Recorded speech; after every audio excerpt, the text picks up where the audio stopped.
Long before the first kings were named, the southern plains of Mesopotamia shaped the communities that would later seek to record all their rulers. Understanding the origins of Sumerian kingship requires beginning not with individuals or dynasties, but with the landscape that made early settlement possible. Southern Mesopotamia, stretching between the lower Tigris and Euphrates rivers, is an alluvial environment formed by millennia of sediment deposition from upstream highlands. During the early Holocene, these deposits expanded into broad plains marked by shifting river channels, seasonal flooding, marsh zones, and newly formed deltas. Archaeological surveys indicate that by the 6th millennium BCE, this landscape had stabilized enough to support sustained human occupation. Its ecological character, fertile but hydrologically unstable, created both opportunities and constraints that shaped how early communities organized themselves. This environmental context is foundational because later concepts of authority, labor coordination, and ultimately kingship emerged directly from these conditions. The earliest settlements in the region belong to the Ubaid period, ca. 6000 to 4000 BCE, during which small, dispersed communities began occupying the edges of river channels, levees, and marsh islands. Excavations at sites such as Eridu, Tel al-Abaid, and Whaley reveal structures that indicate planned village layouts, communal food storage, and emerging social differentiation. At Eridu, often described in later tradition as the earliest city, archaeologists uncovered a small sequence of temples built atop one another, each slightly larger and more complex than the last. Although these were not royal monuments, their existence demonstrates collective labor coordination, a key precursor to institutional authority. The environmental demands of the region required cooperation. Fields had to be drained, canals maintained, and water controlled. These tasks encouraged the growth of leadership roles responsible for resource distribution and seasonal planning. The rivers themselves created both agricultural promise and significant risk. As the Tigris and Euphrates shifted courses unpredictably, early communities relied on irrigation canals that had to be constantly managed. The soil, while fertile, required careful regulation to avoid salinization, a process documented archaeologically through declining crop diversity in later periods. During the Ubaid era, irrigation was still relatively simple, consisting of small channels linking fields to riverbanks. However, even this early system demanded coordination beyond the household level. The need for reliable water created a practical basis for communal decision-making, and according to settlement pattern studies conducted in southern Iraq, villages began developing internal hierarchies as they grew in size. Archaeologists interpret the emergence of larger central buildings in Ubaid sites as evidence of proto-administrative functions rather than elite residences. The surrounding marshlands also played a significant role in shaping early economic systems. These wetlands provided fish, reeds, wildfowl, and transportation routes, forming a mixed subsistence base that complemented irrigation farming. The presence of bitumen, used for waterproofing boats and architectural elements, indicates that communities were already integrating diverse ecological resources. As these activities expanded, they required regulation and oversight. Environmental conditions, therefore, acted as a structural force promoting increasingly organized forms of leadership. This transition was gradual, emerging from the demands of collective survival rather than military or political ambition. By the late Ubaid period, regional settlement hierarchies began to appear. Surveys in the southern alluvium reveal a pattern in which one larger community was surrounded by smaller satellite villages. This suggests that larger sites may have administered irrigation schedules, oversaw surplus distribution, or coordinated communal rituals. The archaeological record points to the development of specialized craftsmen, long-distance trade networks, and larger storage facilities within central villages. Each of these components contributed to administrative complexity. Though still far from kingship, these organizational innovations provided the structural foundation for later political institutions. One of the key interpretive insights from this period concerns the relationship between geography and emerging authority. Because early Mesopotamian communities depended on irrigation for consistent agriculture, Leadership likely originated from individuals or groups responsible for organizing canal construction and maintenance. This authority was functional, based on expertise, but over time it could become hereditary as power consolidated around households that controlled stored grain, ritual spaces, or water access. Thus, the environmental setting did not merely influence settlement. It shaped the earliest social hierarchies. Another important insight relates to the role of temples. The earliest shrines at Eridu and Tel al-Abaid were not monumental, but served as community centers where offerings, storage, and ritual activities occurred. Their evolution reflects increasing centralization. Excavators found evidence of specialized pottery production and standardized building layouts, suggesting administrative coordination. The Abaid temple economy, even in embryonic form, demonstrates how religious structures became early repositories of authority. They managed surplus, facilitated redistribution, and perhaps mediated conflicts. These roles would later intersect with kingship as rulers sought legitimacy through religious sanction. By around 4500 to 4000 BCE, environmental pressures intensified. Climate studies based on sediment cores from the Arabian Gulf indicate a gradual reduction in rainfall in northern Mesopotamia, pushing more pastoral and farming groups southward. This increased population density in the southern alluvium, placing new demands on irrigation systems. According to archaeologists documenting the transition from the Abaid to the Uruk period, settlements grew significantly during this time, and evidence of more formal administrative tools, such as clay tokens, seal impressions, and beveled rim bowls, begins to appear. These developments demonstrate the growing need for record-keeping as economic complexity expanded. The geography of southern Mesopotamia also influenced the spatial layout of early urban centers.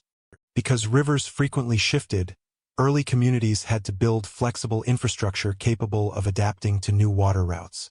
This constant environmental volatility may have encouraged the development of managerial roles tasked with monitoring hydrological changes. Excavations at Whaley, for example, show multiple phases of settlement rebuilding that appear tied to shifting river patterns. Such cycles helped shape a worldview in which order had to be continually reestablished, an idea that later appears in Sumerian literature describing rulers as maintainers of balance. Irrigation agriculture also played a decisive role in promoting surplus production, which supported population growth and occupational specialization. When irrigation systems expanded beyond local clusters, coordination became more complex. This created opportunities for individuals or groups to assert authority based on organizational ability. As recorded in later administrative texts, the management of fields, labor groups, and harvests required a structured approach to leadership, even if early systems were informal and collective. The demand for large-scale labor mobilization during the late Abaid period laid the groundwork for political centralization in the Uruk period. Archaeological evidence also shows increasing regional interaction. Abaid-style pottery has been found across the Arabian Gulf and into western Iran, indicating maritime and overland exchange networks. These networks required negotiation, standardization, and shared cultural practices. As trade intensified, communities likely developed mechanisms for regulating external contacts, reinforcing the importance of leadership roles within settlements. This is another interpretive insight. Environmental connectivity, through rivers and marshes, facilitated economic exchange that necessitated more formalized authority. By the end of the Abaid period, southern Mesopotamia had developed the key structural elements that would eventually support kingship: organized irrigation, centralized storage, specialized labor, and ritual authority embedded in communal buildings. None of these constituted political kingship in the later Sumerian sense, but they represented incremental steps toward systems in which leadership became institutionalized. The alluvial landscape produced environmental challenges that required ongoing coordination, while resource diversity created economic opportunities that demanded regulation. Together, these forces explain why southern Mesopotamia became one of the earliest regions in the world to develop urban civilization. The geographic foundations of Sumer did not create kingship directly, but they established the conditions in which kingship could emerge. Stability depended on managing water, organizing labor, and protecting agricultural production. These responsibilities formed the core of early authority long before rulers were named in the Sumerian King List. As settlements grew larger and more interconnected, leadership roles expanded in scope, eventually giving rise to the political institutions that would characterize the earliest dynastic periods. As these early settlements expanded, new social hierarchies emerged, setting the precedent for formalized authority. By the late 4th millennium BCE, leadership in the southern cities was no longer simply ritual. It was logistical, economic, and increasingly political. The emergence of structured leadership in southern Mesopotamia between ca. 4500 and 3300 BCE represents one of the earliest documented transitions from communal authority to formalized administrative power. Archaeological evidence from the Ubaid and early Uruk periods consistently shows that governance began not with hereditary monarchs but with religious, economic, and organizational specialists embedded within temple-centered communities. This shift provides the necessary background for understanding why later Sumerian scribes could conceptualize a continuous lineage of kings. The roots of such authority were already being formed across these formative centuries.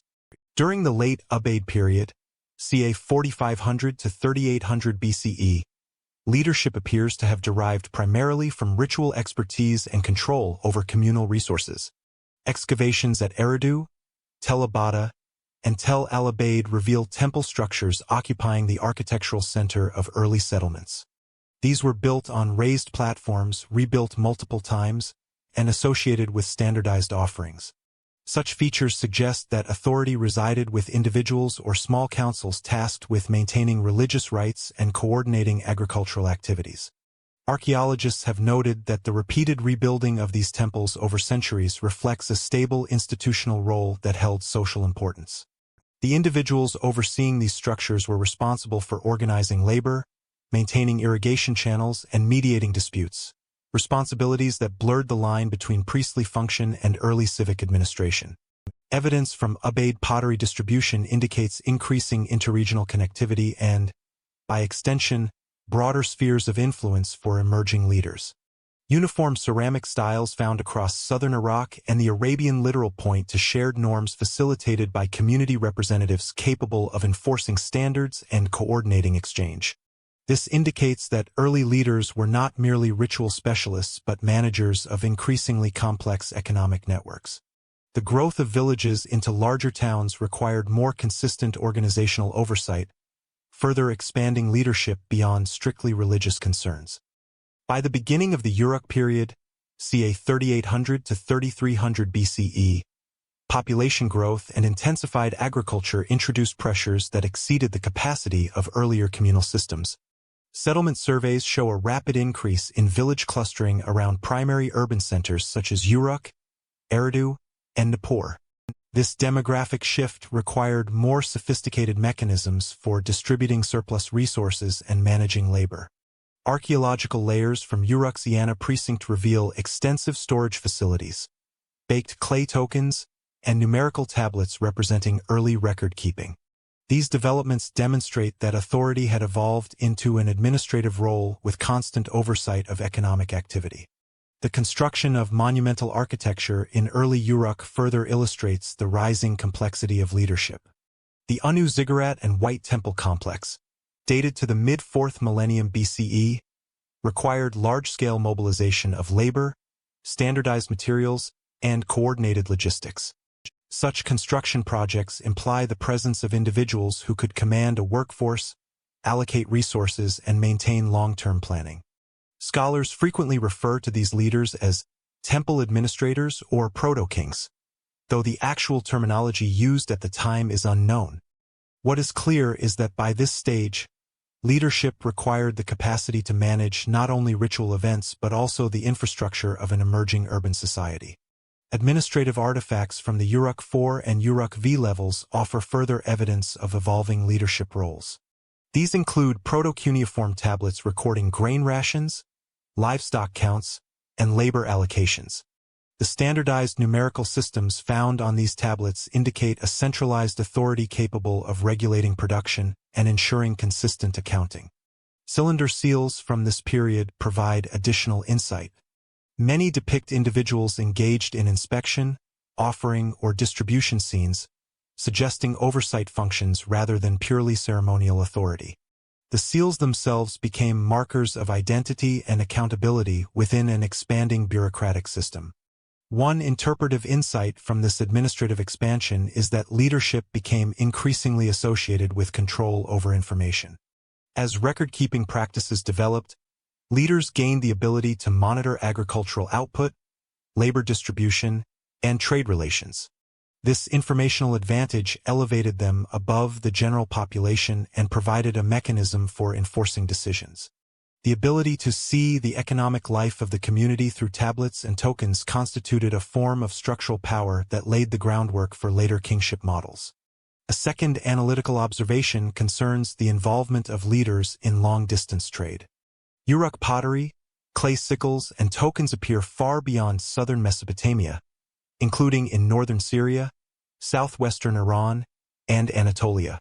The presence of Uruk enclaves at sites such as Habuba Kabira and Hasek Hoyuk shows that Mesopotamian administrators managed outposts for controlling exchange networks. Such expansions required individuals who could negotiate with or manage foreign communities. This kind of diplomatic authority represents a developmental stage between ritual leadership and fully political rule. By the late Uruk period, emerging elites appear to have adopted more symbolic markers of leadership. Iconography from carved stone plaques and seals shows figures wearing distinctive garments or headdresses associated with authority. Some scenes depict individuals presiding over processions, distributing goods, or participating in ritualized conflict. While these images do not depict kings in the later sense, they demonstrate that leadership roles were becoming visually codified. The shift from anonymous communal figures to identifiable elite individuals marks a significant step toward formal rulership. Archaeologists have proposed that increasing social stratification during the Uruk period required new mechanisms of coordination and oversight. Residential architecture provides evidence for this. Large multi-room houses with storage facilities appear alongside smaller dwellings, indicating economic inequality and administrative specialization. This stratification suggests the presence of households or lineages with greater authority and access to resources. Leadership was gradually shifting from communal institutions to individuals supported by administrative households and economic privilege. One of the most significant interpretive insights from the late Ubaid-Uruk transition is the growing separation between religious and administrative authority. While temple institutions continued to hold central importance, the scale of urban development created a need for secular organizational roles. The rise of temple economies, systems in which religious institutions managed production, trade, and labor, created opportunities for non-priestly officials to gain influence. Over time, these officials accumulated authority based on administrative expertise rather than ritual status, setting the stage for later kings who would combine military, political, and religious roles. The final centuries of the Uruk period represent the culmination of these developments. Urban centers reached populations in the tens of thousands, monumental architecture dominated the landscape, and record-keeping systems became increasingly complex. Leadership was now embedded in an institutional framework that required constant supervision of labor, irrigation, and trade. Individuals capable of maintaining this system would have held significant power, even if their names are not preserved in surviving records. The emergence of formal kingship would build directly upon these foundations. By situating the Sumerian King List within this long trajectory, the evolution of leadership becomes more comprehensible. The King List did not emerge in isolation. It reflects thousands of years of developing administrative structure, social hierarchy, and institutionalized authority. The idea of a recorded sequence of rulers, each responsible for maintaining cosmic order and social stability, was the end result of an extended process beginning in the Ubaid period and accelerating during the Uruk era. With social complexity rising, the first named rulers begin to appear in both archaeology and later textual memory. As the early dynastic period unfolded, kingship crystallized into a formal institution, one soon to be documented, justified, and remembered. The period between ca. 2900 and 2500 BCE marks the first stage in which rulers in southern Mesopotamia emerge as historically identifiable figures. Unlike the preceding Ubaid and Uruk phases, where authority was embedded in communal or temple-based institutions, the early dynastic period provides the earliest evidence for individual kings whose names appear either in inscriptions or in later textual traditions. This transformation reflects the consolidation of secular, military, and administrative power into the office of a king, expressed through the titles Lugal, big man, often used for a king, and Ensi, a city governor or ruler linked to temple land. This institutional crystallization laid the groundwork for the later Sumerian King List, which sought to retrospectively organize these rulers into a continuous historical sequence. One of the earliest securely attested kings is Enmeber-Gezi of Kish, whose reign is dated approximately to the early 3rd millennium BCE. His name appears in archaeological inscriptions recovered at Kafaja and other sites in the Diyala region, confirming that he was not merely a literary figure but an actual historical ruler. The inscriptions credit him with campaigns against Elam, indicating that early dynastic kingship already included a military dimension. His historical presence is significant because he becomes one of the few early rulers whose existence is supported by both material evidence and later tradition. The Sumerian King List also names him, positioning him as a foundational figure in the lineage of Kishite authority. The emerging political landscape of early dynastic Mesopotamia was characterized by a network of city-states, each with its own ruler, temple hierarchy, and territorial resources. Excavations at Shuruppak, Lagash, Ur, Kish, and Kafaja provide substantial evidence for these independent centers. Administrative tablets from Shuruppak, dating to ED3A, show complex systems of grain distribution, labor management, and property regulation, all of which required oversight from a central authority. This level of bureaucratic control strongly suggests the presence of rulers who could direct economic activity, mobilize resources, and enforce local laws. A key interpretive insight of this period is the dual nature of kingship. While Lugal came to denote a figure with military and political authority, Ensi often remained associated with religious or temple administration. Over time, these roles overlapped, but regional variation remained strong. For example, at Lagash, early rulers such as Uarnansha and Eannatum often referred to themselves as Ensi while still commanding armies and overseeing monumental building projects. This indicates that kingship had not yet standardized across Sumer. Instead, local traditions shaped the specific responsibilities and ideological claims of each city's ruler. Material evidence from temple precincts illustrates the increasing visibility of kings as patrons of major construction works. Inscriptions from Lagash document the rebuilding of temples, canals, and city walls under the direction of named rulers. These public works serve as archaeological confirmation of royal authority, demonstrating that kingship now encompassed the organization of large labor forces and the management of agricultural infrastructure. Such responsibilities would have reinforced a ruler's legitimacy and strengthened the association between kingship and the material prosperity of the city-state. The emergence of dynastic identity marks another significant development in this period. Royal lineages began to emphasize continuity, inheritance, and ancestral legitimacy. Cylinder seals and administrative tablets frequently refer to family relationships, indicating that kingship was becoming hereditary rather than simply based on communal selection or personal achievement. This shift had long-term implications. It enabled later scribes to retrospectively organize rulers into dynastic sequences, a conceptual foundation essential for the eventual compilation of the Sumerian King List. Archaeological discoveries at Kafaja and the neighboring sites of the Diyala region offer valuable insight into the administrative environments in which early kings operated. The Oval Temple complex at Kafaja, rebuilt multiple times during the early dynastic period, contained administrative archives, storage facilities, and votive deposits. Seal impressions found their display a range of individuals engaged in legal and economic activities, suggesting a well-developed bureaucratic system.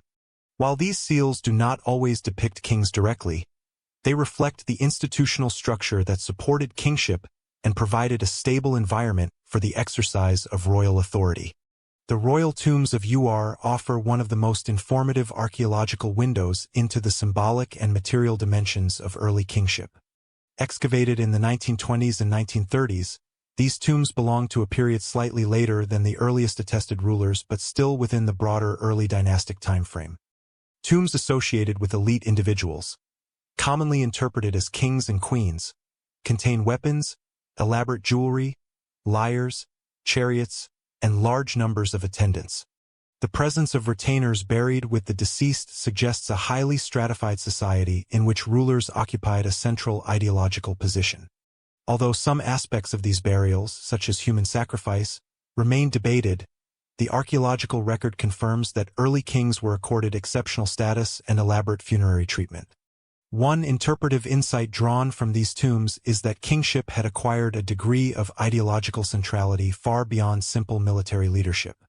The inclusion of ritual objects, musical instruments, and ceremonial vehicles indicates that kingship was deeply embedded in religious and ceremonial life.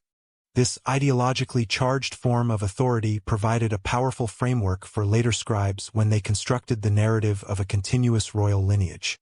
The elaboration of royal burials reinforced the notion that kings were essential to maintaining order, prosperity, and the proper relationship between society and the divine. The textual record from this period also sheds light on the development of kingship. Although most surviving tablets are administrative rather than historical, they document the organization of labor gangs, agricultural obligations, and temple contributions associated with named officials. Some tablets reference conflicts or treaties between city-states, indicating that kings were involved in diplomacy and warfare.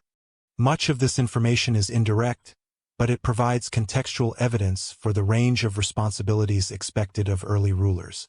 Oral tradition played an important role in preserving the memory of these rulers before the advent of systematic king lists. Many early dynastic figures, such as Dumuzid of Badtibra or Lugalbanda of Uruk, appear in mythological or epic literature long after the early dynastic period. Their narrative roles often blur the line between history and legend, but the persistence of their names suggests an early and widespread interest in remembering rulers.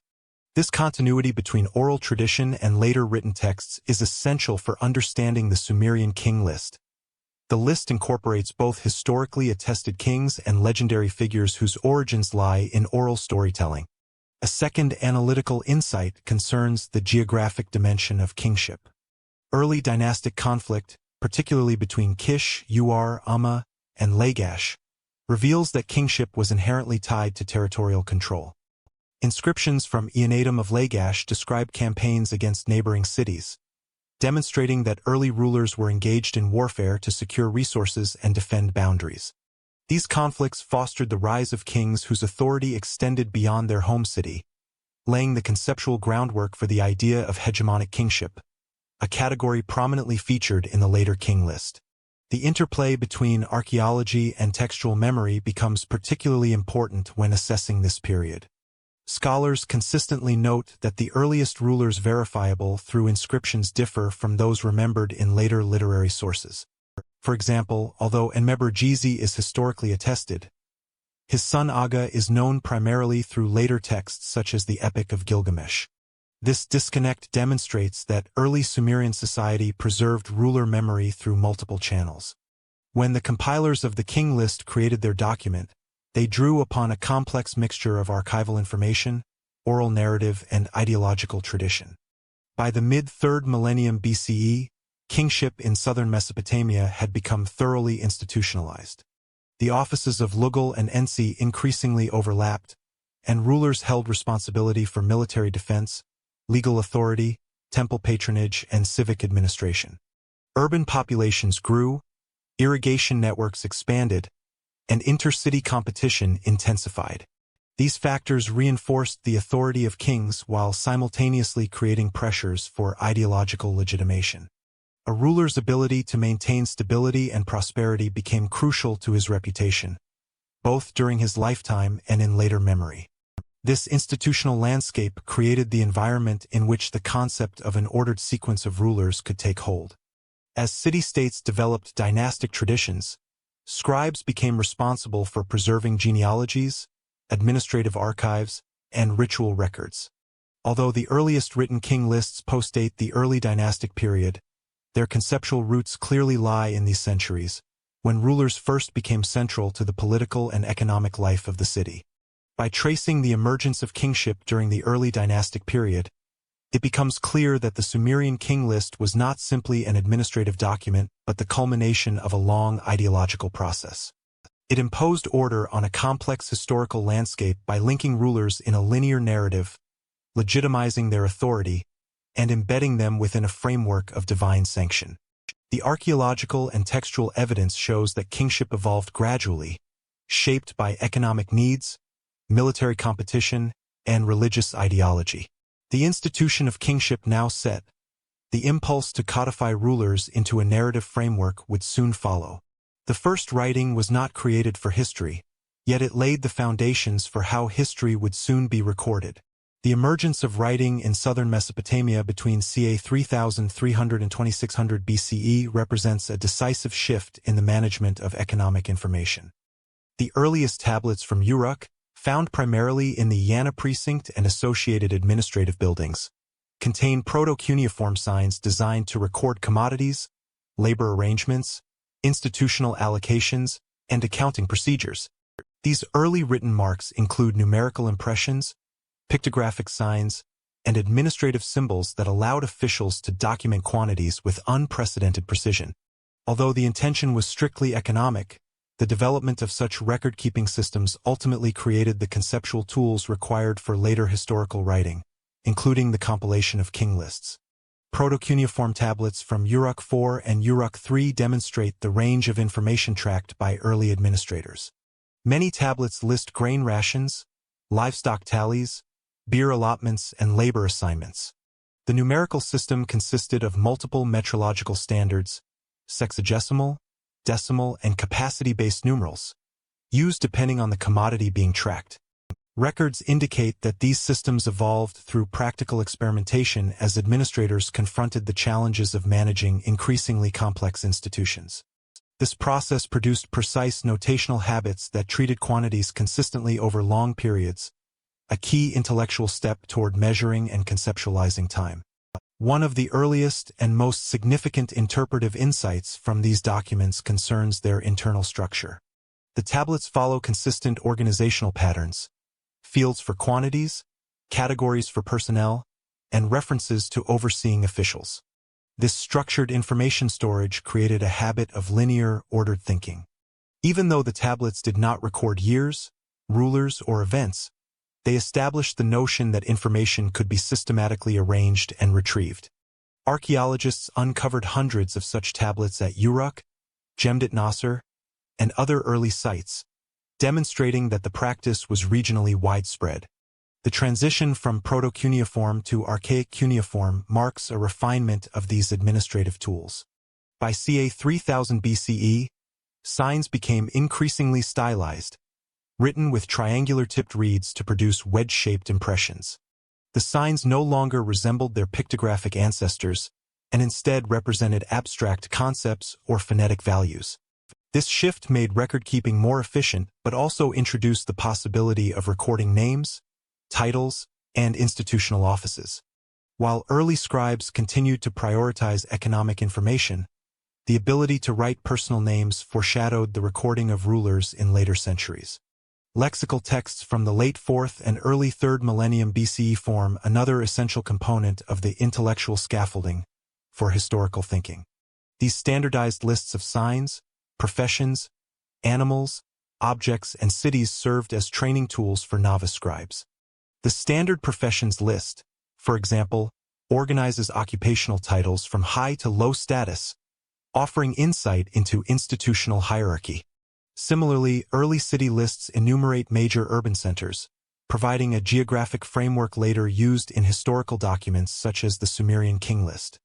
These lexical lists demonstrate that scribes were already classifying knowledge systematically, creating categories that later allowed them to conceptualize sequences of rulers, dynasties, and cities. A second analytical insight concerns the notational forms that governed calendrical and quantitative tracking. While early administrative tablets did not record dates in the later sense of year names or numbered regnal years, they frequently referenced festivals, harvest cycles, and work periods tied to the agricultural year.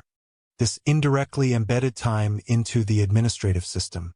The recurrent structure of obligations, owing grain after harvest, allocating beer rations per workday, or tracking monthly labor cycles, accustomed scribes to thinking about recurring temporal patterns. Over time, this made it possible to treat time not only as seasonal but as measurable and recordable. The proto-cuneiform numerical system is particularly important for understanding how chronology emerged. Archaeologists have identified more than a dozen distinct numerical systems used for grain, livestock, and manufactured goods. The precision of these systems eventually encouraged the application of numerical thinking to other categories, including political succession. The idea that a quantity could be assigned a value, recorded, and compared across time created the cognitive environment in which king lists, sequences that quantify and organize rulers, could later develop. Evidence from ancient storage facilities, such as those excavated at Whaley, Tel Quer, and the northwestern buildings of Uruk, demonstrates how tightly integrated record-keeping was with institutional economics. Seals and sealings found on jars, baskets, and storerooms show that each movement of goods required verification. This created a bureaucratic culture in which documentation carried legal and administrative weight. Such practices fostered trust in written information as an authoritative source, a precondition for later using writing to legitimize rulers and create canonical histories. Another key feature of the early writing system is its capacity for abstraction. Although initial signs were concrete depictions of objects, the administrative demands of large institutions required signs capable of representing ideas such as ownership, obligation, or allocation. This abstraction made writing flexible enough to eventually express narratives, genealogies, and chronological sequences. For example, signs for man, leader, or judge appear in both administrative and lexical contexts. Once these signs entered common use, scribes could combine them to express more complex social roles, including the titles of rulers. The earliest personal names in writing appear in administrative contexts around the late Uruk and Jemdet Nasr periods. These names belong not to kings but to officials, accountants, and laborers. Their presence indicates that writing was expanding into the realm of personal identification. The step from recording the name of an official overseeing grain distribution to recording the name of a city's ruler was not conceptually large, though it required further developments in political and scribal culture. This demonstrates how writing created the conditions for identifying specific individuals across time, a foundational element of historical documentation. Another interpretive insight arises from the durability of the tablets themselves. Clay, when dried or fired, preserves information far longer than organic materials used in earlier periods. As a consequence, administrative records from 3300 to 2600 BCE survive in large quantities, providing a continuous dataset from which scribes could draw when constructing later historical texts. The stability and availability of written archives made retrospective reconstruction possible.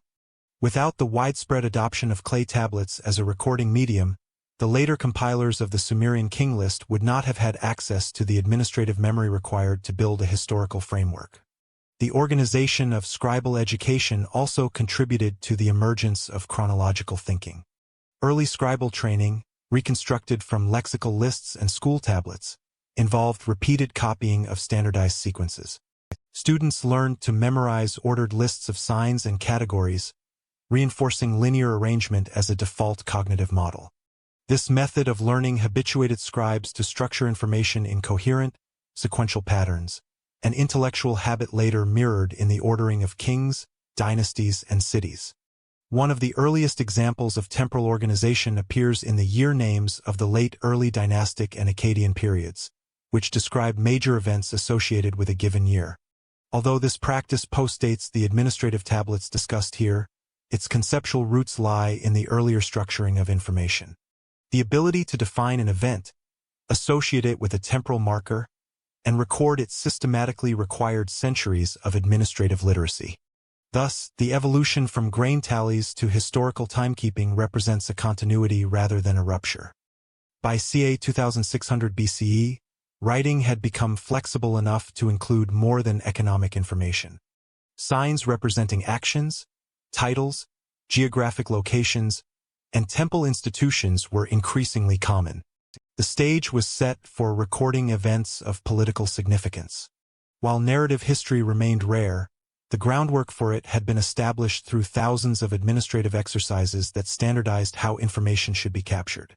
The intellectual shift from recording quantities to recording sequences of rulers occurred within this environment of expanding scribal competence. The long-term importance of these administrative systems lies in their unintended contribution to historiography. The compilers of the Sumerian King List relied on chronological reasoning, categories of rulership, and geographic classifications that derive ultimately from lexical and administrative traditions. The list structure, presenting rulers city by city and dynasty by dynasty, mirrors the organizational habits observable in early scribal texts. What began as a mechanism for managing grain and labor ultimately produced the cognitive tools necessary for ordering the past. The development of early writing was not an attempt to record history but an effort to manage institutions. Nevertheless, the bureaucratic innovations of proto-cuneiform and archaic cuneiform inadvertently provided a durable system for naming individuals, organizing sequences, and documenting institutional roles. These capacities made it possible for later generations to expand writing into new domains, including political memory and formalized chronology. With written tools available, the next development was applying them to political memory. Before a single unified list was compiled, cities preserved their rulers through localized, often competing traditions. The earliest evidence for Mesopotamian historical consciousness does not come from a universal register of rulers, but from scattered documents produced in autonomous city-states during the early dynastic period. Each city maintained its own mechanisms for remembering authority, methods that were functional, administrative, and often closely tied to temple households. Records from Farah, Adab, Lagash, and Shuruppak illustrate how political memory began as a collection of independent local traditions rather than as a unified historical narrative. This fragmentation reflects the political landscape of the 3rd millennium BCE, where each settlement operated as a self-contained entity with its own cultic leadership, economic network, and bureaucratic archive. Archaeological work at Farah, ancient Shuruppak, has yielded some of the richest evidence for these early forms of historical notation. The Farah tablets, dated to ca. 2600 to 2500 BCE, consist largely of administrative memoranda, personnel rosters, and institutional accounts. Among them are text groups that contain references to officials who appear to belong to hereditary lines of authority. Records indicate lists of overseers, stewards, and temple administrators arranged in sequences that likely reflected internal institutional succession. While these documents do not yet use the term lugal, their structured ordering suggests an emerging interest in tracking the continuity of office holders. An interpretive insight here is that bureaucratic organization preceded political historiography. By documenting offices, scribes laid the groundwork for documenting rulers. Adab provides a second major corpus relevant to this developmental phase. Excavations at Tel Bismaya uncovered tablets that mention local rulers and possibly early dynastic genealogies, though many remain fragmentary. One tablet, often cited by researchers, contains what appears to be a brief list of successive city leaders tied to temple activities. The document's structure, names placed in vertical sequence alongside offerings, parallels later king list formats in miniature. This suggests that the conceptual act of ranking individuals chronologically may have originated within temple accounting procedures. An interpretive insight here is that chronology emerged not from political ambition but from routine record-keeping. The need to track offerings compelled scribes to arrange names in ordered series. The city of Lagash offers the most substantial evidence for early local traditions of rulership.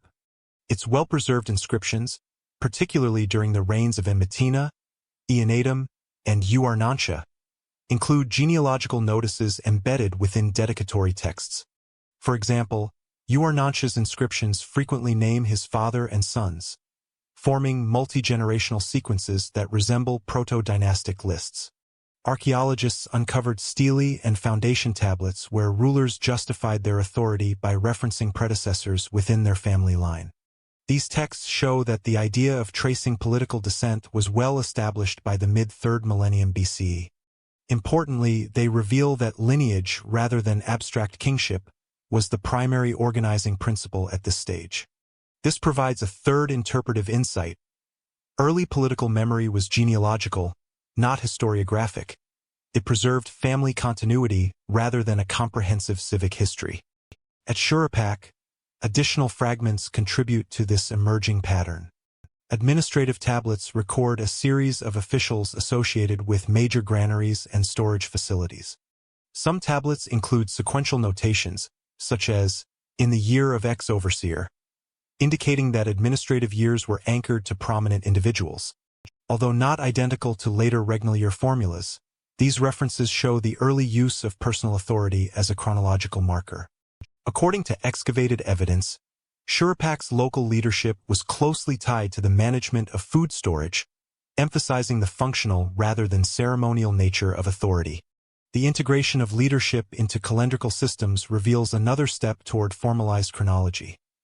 Time itself became structured around individuals who held power. Another important category of evidence comes from temple inventories. These lists, found in sites such as Lagash and Farah, catalog ritual equipment, livestock, and dedicated objects across multiple years. Some inventories reference the individuals responsible for maintaining or donating such items. In several cases, names are ordered in a sequence parallel to the inventory's chronological arrangement, implying that the individuals listed were office holders across different periods. Though not intended as political history, these records illustrate how economic and religious documentation preserved the memory of local leaders through structured, orderly lists. Early shrine and temple succession texts also contribute to the broader picture. While rare, a handful of tablets reference the rebuilding of shrines by successive leaders, sometimes linking 3 or more individuals chronologically. These texts often combine ritual obligation with political legitimacy, indicating that leadership was understood partly through stewardship of sacred architecture. By recording who rebuilt or renovated a shrine, scribes maintained a memory of localized authority that was both practical and symbolic. As researchers note, these succession lists may reflect genuine institutional memory preserved across generations. Cylinder seals from the period supply additional data. Seal imagery depicting individuals in positions of authority, sometimes with accompanying inscriptions, reinforces the hierarchical structures observed in textual archives. Some seals appear to reference hereditary offices, as indicated by repeated names or titles across multiple seals found at the same site. Although these artifacts do not form lists, the recurrence of names underscores the continuity of particular elite households. The presence of individualized seals also indicates that personal identity had become a stable component of administrative practice, further enabling the eventual development of formal lists. This array of localized traditions reveals important methodological insights. First, the preservation of rulers and officials was not motivated by the desire to produce a coherent historical narrative. Instead, it emerged organically from administrative necessities. Second, the variability between cities, some emphasizing genealogies, others temple offices, and still others calendar formulas, underscores that early Mesopotamian political memory was inherently decentralized. Each city developed its own chronology, shaped by its institutional structure and local priorities. Third, the existence of multiple systems of record-keeping demonstrates that later attempts to create a unified king list required synthesizing highly diverse traditions. A key example of this diversity can be seen in the contrast between Lagash's dynastic emphasis and Farah's bureaucratic approach. Lagash rulers embedded their authority within long-term genealogical frameworks tied to temple patronage. Farah's records, by contrast, highlight rotating administrative roles and personnel management, reflecting a more corporate model of leadership.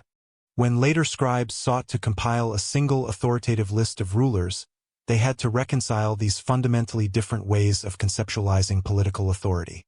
This explains why later king lists sometimes include rulers whose historicity is uncertain. They may reflect the inclusion of local traditions rather than strictly verifiable rulers. In Adab, the fragmentary nature of the tablets complicates reconstruction but offers valuable clues. Some fragments appear to reference rulers known from later king lists, while others contain unfamiliar names. This discrepancy suggests that the later compilers either selected or omitted figures based on criteria not entirely clear to modern researchers, possibly tied to the political purposes of the unified list. Nonetheless, the Adab fragments confirm that the city possessed its own sequence of leaders that predated the synthesis achieved in the Old Babylonian period. Moreover, early lexical and administrative texts often include city lists, inventories of settlements, cult centers, or administrative units. These lists imply a conceptual attempt to catalog the political landscape, even if not explicitly chronological. When combined with local genealogies and officeholder sequences, they provided compilers with an information base for constructing broader historical frameworks. In this sense, the intellectual groundwork of the Sumerian King List relied on local archives that preserved political and economic memory in diverse forms. The convergence of these traditions becomes more visible in the late 3rd millennium BCE, when increasing intercity interaction and political consolidation encouraged the creation of overarching narratives. By comparing variant local traditions, scholars can detect where later compilers incorporated fragmentary earlier records. Cross-checking names between Lagash inscriptions, Farah tablets, and Adab fragments reveals shared figures, though sometimes with differing titles or positions. This variability indicates that the early lists were fluid and that later standardization represented a deliberate editorial process rather than the preservation of a fixed historical memory. In some, early Mesopotamian cities did maintain lists, but these lists were pragmatic, partial, and context-dependent. They preserved leaders as temple patrons, administrative overseers, or genealogical ancestors, not yet as components of a unified historical canon. These systems of local documentation formed the substrate upon which later historiographic texts, including the Sumerian King List, were constructed. They demonstrate that organized political memory existed well before the creation of comprehensive chronological documents, but in forms shaped by the administrative needs and institutional structure of each city-state. By the late 3rd millennium BCE, these local traditions converged into a new kind of historical document. The Sumerian King List emerged during a period when political memory required ordering. The Sumerian King List, as preserved in its Old Babylonian copies, was not the product of a stable political environment. Instead, its compilation reflects a landscape reshaped by the fall of the UR3 state and the subsequent fragmentation of authority. Between ca. 2000 and 1800 BCE, southern Mesopotamia consisted of competing dynasties that claimed legitimacy through differing historical narratives. In this setting, an ordered sequence of rulers offered a framework through which scribes could impose coherence on a fractured political world. Records indicate that the scribal centers of Isin, Larsa, and Babylon all engaged in active editorial work, suggesting that the King List circulated as part of a contested intellectual tradition rather than as a neutral chronicle. The collapse of the UR3 Empire around 2004 BCE created the immediate context for this process. Administrative archives from Pusrishdagon, Umma, and UR show that the tightly organized bureaucratic apparatus characteristic of UR3 ceased functioning rapidly after the Elamite incursions and the capture of Ibisin. With state institutions weakened or dissolved, formerly subordinate regions reasserted autonomy. Archaeologists uncovered evidence of regional rulers establishing local centers of power, such as the early reigns of Ishbaera at Isin and Naplanum at Larsa. This transition from a single hegemonic state to a competitive political field encouraged elites to search for historical precedents that could justify new claims to authority. Isin, emerging as a successor state, played a particularly influential role. Royal inscriptions from the Isin dynasty frequently reference earlier Sumerian rulers, including both legendary figures and historically attested monarchs. According to these inscriptions, kings such as Ishbaera framed their rule as a continuation of Sumer's long-standing political tradition. This suggests that local scribes were engaged in assembling historical materials to support dynastic legitimacy. The King List's emphasis on the concept of kingship, descending from heaven, aligns with this ideological objective. It portrays rulership as a divinely conferred institution that passed from city to city according to an orderly sequence. An interpretive insight here is that by framing kingship as transferable but divinely sanctioned, the list offered a mechanism for Isin to position itself within a legitimate succession of cities. Evidence from Larsa indicates parallel developments. Archival texts from the early Larsa dynasty reveal efforts to construct a narrative of local continuity. Kings such as Gungunum emphasized their restoration of cult centers and temple offerings, linking themselves to earlier Sumerian rulers through religious stewardship. Although these inscriptions do not explicitly reference the king list, their structural similarity to its ideological themes suggests that Larsa also participated in the broader culture of historical consolidation. This reinforces the interpretive observation that multiple cities sought to integrate themselves into traditional frameworks of authority during this period, producing an environment conducive to the compilation of a unified historical sequence. Meanwhile, Babylon under the early Amorite dynasty added further complexity. While little direct evidence links the earliest Babylonian rulers to the king list production, later Old Babylonian copies found at Nippur and other sites suggest that the list circulated widely within territories eventually brought under Babylonian political influence. The early Amorite kings appear to have adopted and adapted earlier Sumerian traditions, integrating them into their ideological programs. This supports the third interpretive insight. The king list's compilation was not the work of a single dynasty, but the result of a cultural milieu in which multiple states vied for historical legitimacy. The intellectual environment of the period also contributed to the list's formation. Following the fall of UR3, scribes reorganized administrative schools and textual repertoires.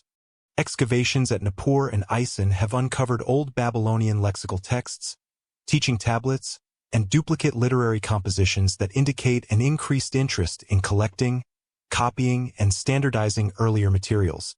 As part of this process, older royal inscriptions were recopied, earlier myths were systematized, and previously independent traditions were brought into more structured forms. The king list fits within this broader trend of textual consolidation. Its chronological structure reflects the pedagogical environment of Old Babylonian scribal schools, which relied on ordered lists of signs, professions, cities, and rulers as fundamental learning tools. The fall of UR3 also disrupted long-standing religious and political alliances.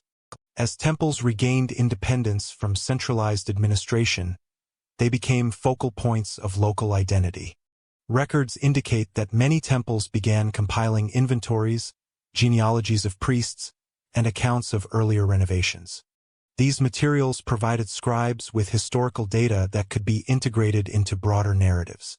When combined with the existing local lists from earlier periods, these documents created a pool of information from which the king list could draw.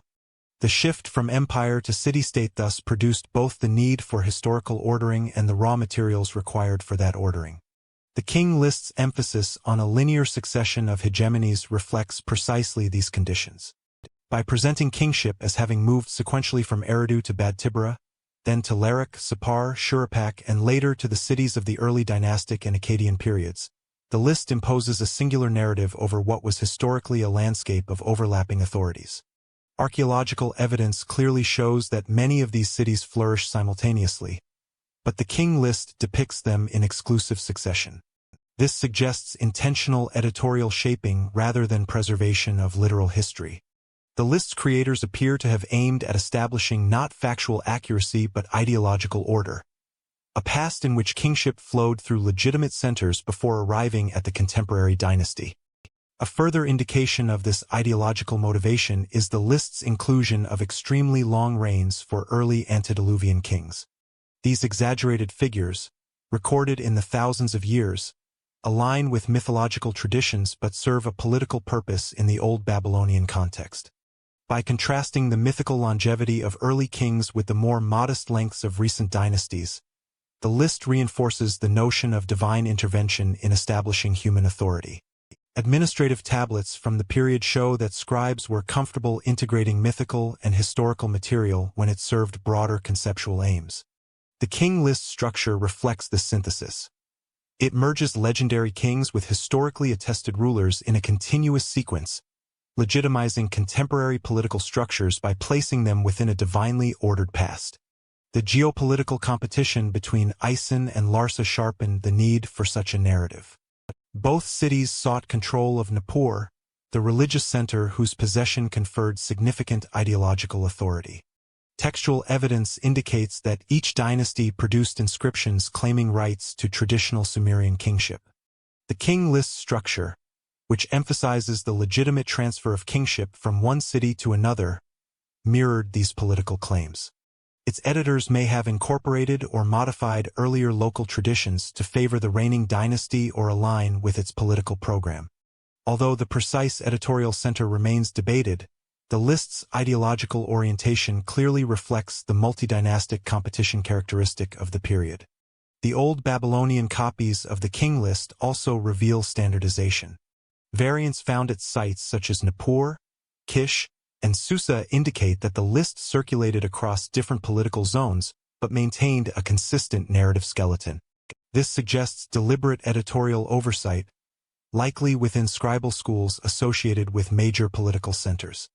The uniformity of structure, from antediluvian kings to post-flood dynasties, indicates that the list had achieved authoritative status by this period.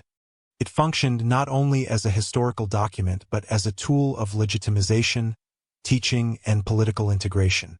In summary, the king list emerged from a moment when competing dynasties required a coherent historical framework to justify their rule. Its compilation reflects the intersection of political necessity, scribal tradition, and ideological innovation. By organizing rulers into a linear sequence that transcended individual cities, the list offered an authoritative account of how kingship should be understood, as divinely conferred, legitimately transferable, and historically anchored. The fall of UR3 provided the conditions, the rise of successor states provided the motivations, and the reorganized scribal centers provided the method.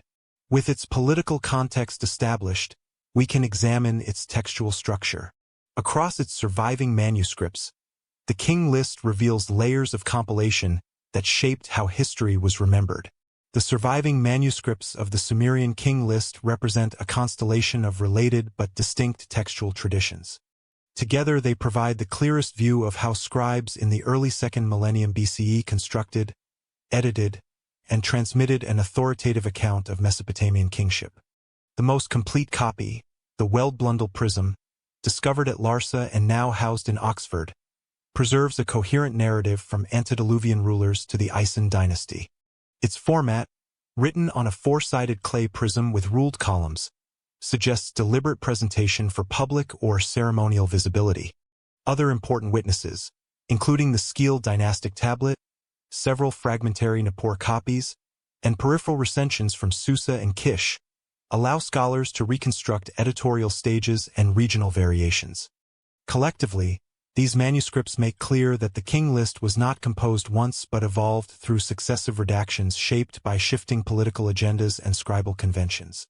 The structure of the list follows a consistent sequence despite manuscript variation. It opens with a cosmogonic statement. After the kingship was lowered from heaven, the kingship was in Eridu. The formula situates political authority within a cosmic framework, asserting that rulership originated as a divine institution before becoming manifest in human cities. This phrase appears across all major copies, indicating its foundational status in the tradition. It represents the first of several fixed linguistic elements that organize the narrative. Each dynastic entry typically follows a formulaic pattern. The city is named, the reign lengths of its rulers are listed, and a transition phrase notes when the city fell or was defeated, after which kingship was taken to another city. This repetitive structure imposes linearity on a region where contemporaneous kings ruled simultaneously. It converts a complex political landscape into a unidirectional sequence of legitimate hegemonies. The Weld-Blundell Prism is the most systematic of the manuscripts. It preserves nearly 15 dynastic sequences, including the antediluvian period, the post-flood dynasties beginning with Kish, the kings of Uruk and Ur, and the later dynasties culminating in the Isen line. Its reign lengths, especially in the earlier sections, display the greatest degree of numerical regularity. Scholars note that the prism employs rounded figures and numerical patterns that reflect scribal preferences rather than historical data. For example, antediluvian rains measured in tens of thousands of years appear across the prism and other copies, indicating that these figures served symbolic or cosmological functions. The prism's consistency suggests it preserves a canonical recension used by Old Babylonian scribal schools. In contrast, the Skil dynastic tablet exhibits significant divergences. Although it shares the same basic sequence, it includes different reign totals for several rulers and omits portions of the narrative that the Weld-Blundell version preserves. Its language displays slightly earlier orthographic features, leading philologists to propose that it derives from an older recension or parallel tradition. The Skil tablet's variations provide evidence that the King List existed in multiple forms, each reflecting local scribal priorities. The discrepancies also indicate that the list's compilers drew on a combination of earlier sources, including local king lists, temple records, and oral traditions, which did not always align. These differences reinforce the interpretive insight that the King List should be understood as a historiographic synthesis rather than a fixed historical record. The Nippur copies, though fragmentary, contribute crucial information about textual development. Found in a major scholarly center, they exhibit standardized sign forms consistent with Old Babylonian educational practice. Their alignment with the Weld-Blundell prism in many structural features suggests that the Nippur recension may have functioned as the basis for later canonical versions. Yet, small discrepancies, such as variant spellings, different placements of specific dynasties, or altered transition phrases, reveal that scribes continued modifying the text. These modifications appear to reflect local scholarly interpretation rather than political revision, indicating that the list was part of a fluid intellectual tradition. As with other Old Babylonian texts, scribes treated inherited material as something to be organized and refined. The King List also demonstrates linguistic layering. Earlier segments employ lexical and grammatical features characteristic of late early dynastic Sumerian, while later portions show traits associated with Old Babylonian Sumerian, a scribal form no longer spoken natively. This mixture suggests that compilers incorporated older written sources but updated their language to align with contemporary scribal conventions. The recurrent use of formulaic transition verbs, u3gal, su3ti, and other verbs indicating to take away, to seize, or to transfer authority, underscores the list's narrative purpose. Kingship moves, regardless of military or political complexity. The result is a textual register that blends archaizing elements with standard Old Babylonian syntax, giving the list both a sense of antiquity and a clear pedagogical structure. One of the most striking features of the list structure is its integration of mythic prehistory with historical dynasties. The antediluvian section lists 8 to 10 kings, depending on the manuscript, each ruling for vastly exaggerated periods. These figures mirror Mesopotamian traditions where early rulers possessed heightened capacities or divine proximity. Following a flood event explicitly mentioned across recensions, the list shifts to historically plausible reign lengths. This transition creates a boundary between mythic time and human time while still preserving continuity. It also provides ideological justification for later rulers. By placing all dynasties within the same cosmic framework, the list legitimizes historical kings as inheritors of a divinely structured past. Equally notable is the list's narrative framing. Each dynastic sequence ends with a collapse, expressed in brief formulaic statements. The dynasty fell, was defeated, or was struck by disaster.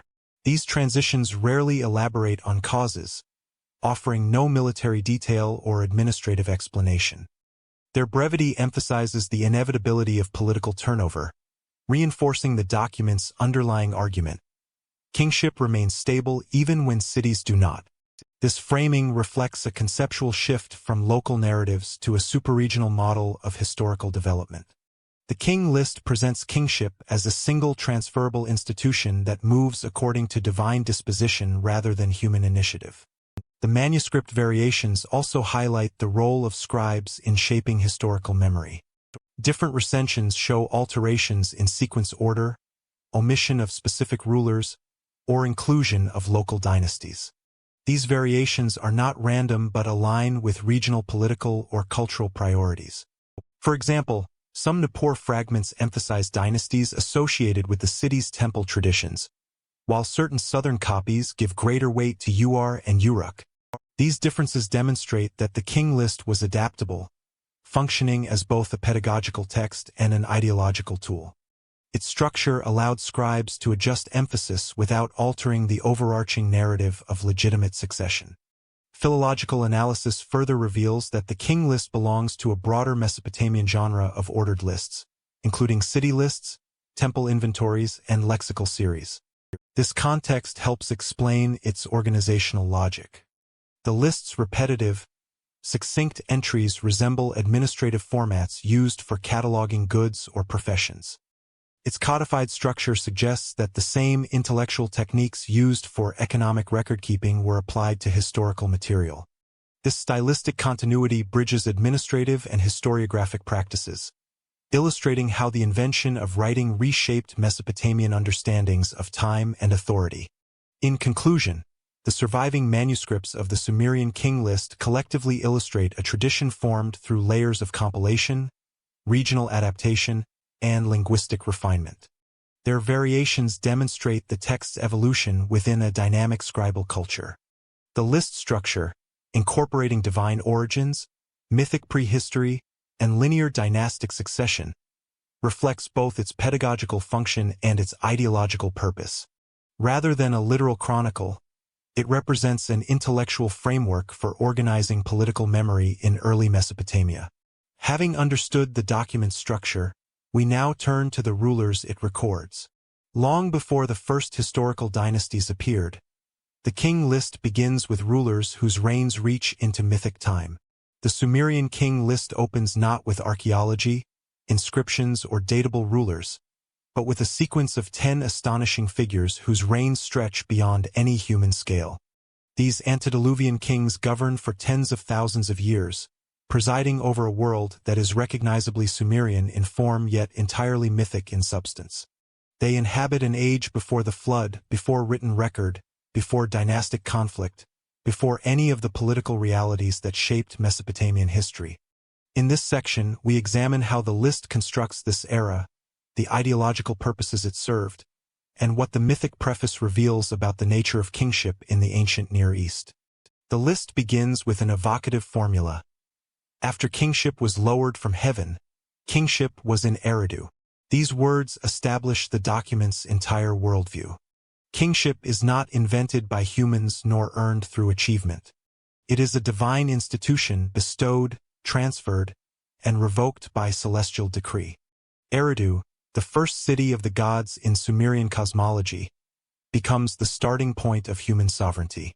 This pairing of heaven and Eridu roots the earliest kings in a cosmic landscape rather than a historical one. The first ruler, Alulim, is said to reign for 28,800 years. His successor, Alalgar, rules for 36,000. The cities change. Eridu gives way to Badtibera, Sippar, and Shuruppak, but the structure remains the same. A single king with an impossibly long reign, followed by another, then another, until a total of 10 have passed. These numbers are not meant to be literal in any modern sense. They belong to a symbolic register in which immense spans of time convey order, permanence, and sacred authority. Like the reigns of Egyptian gods and demigods in Manetho's later lists, or the genealogical ages in certain biblical traditions, these Sumerian durations signal an age beyond empirical scrutiny. Importantly, no archaeological record supports the historicity of these antediluvian rulers. Eridu and Badtibera were indeed early settlements, but no inscriptions, royal tombs, or administrative tablets correlate to the names preserved in the King List. The cities themselves existed, but the kings most likely did not.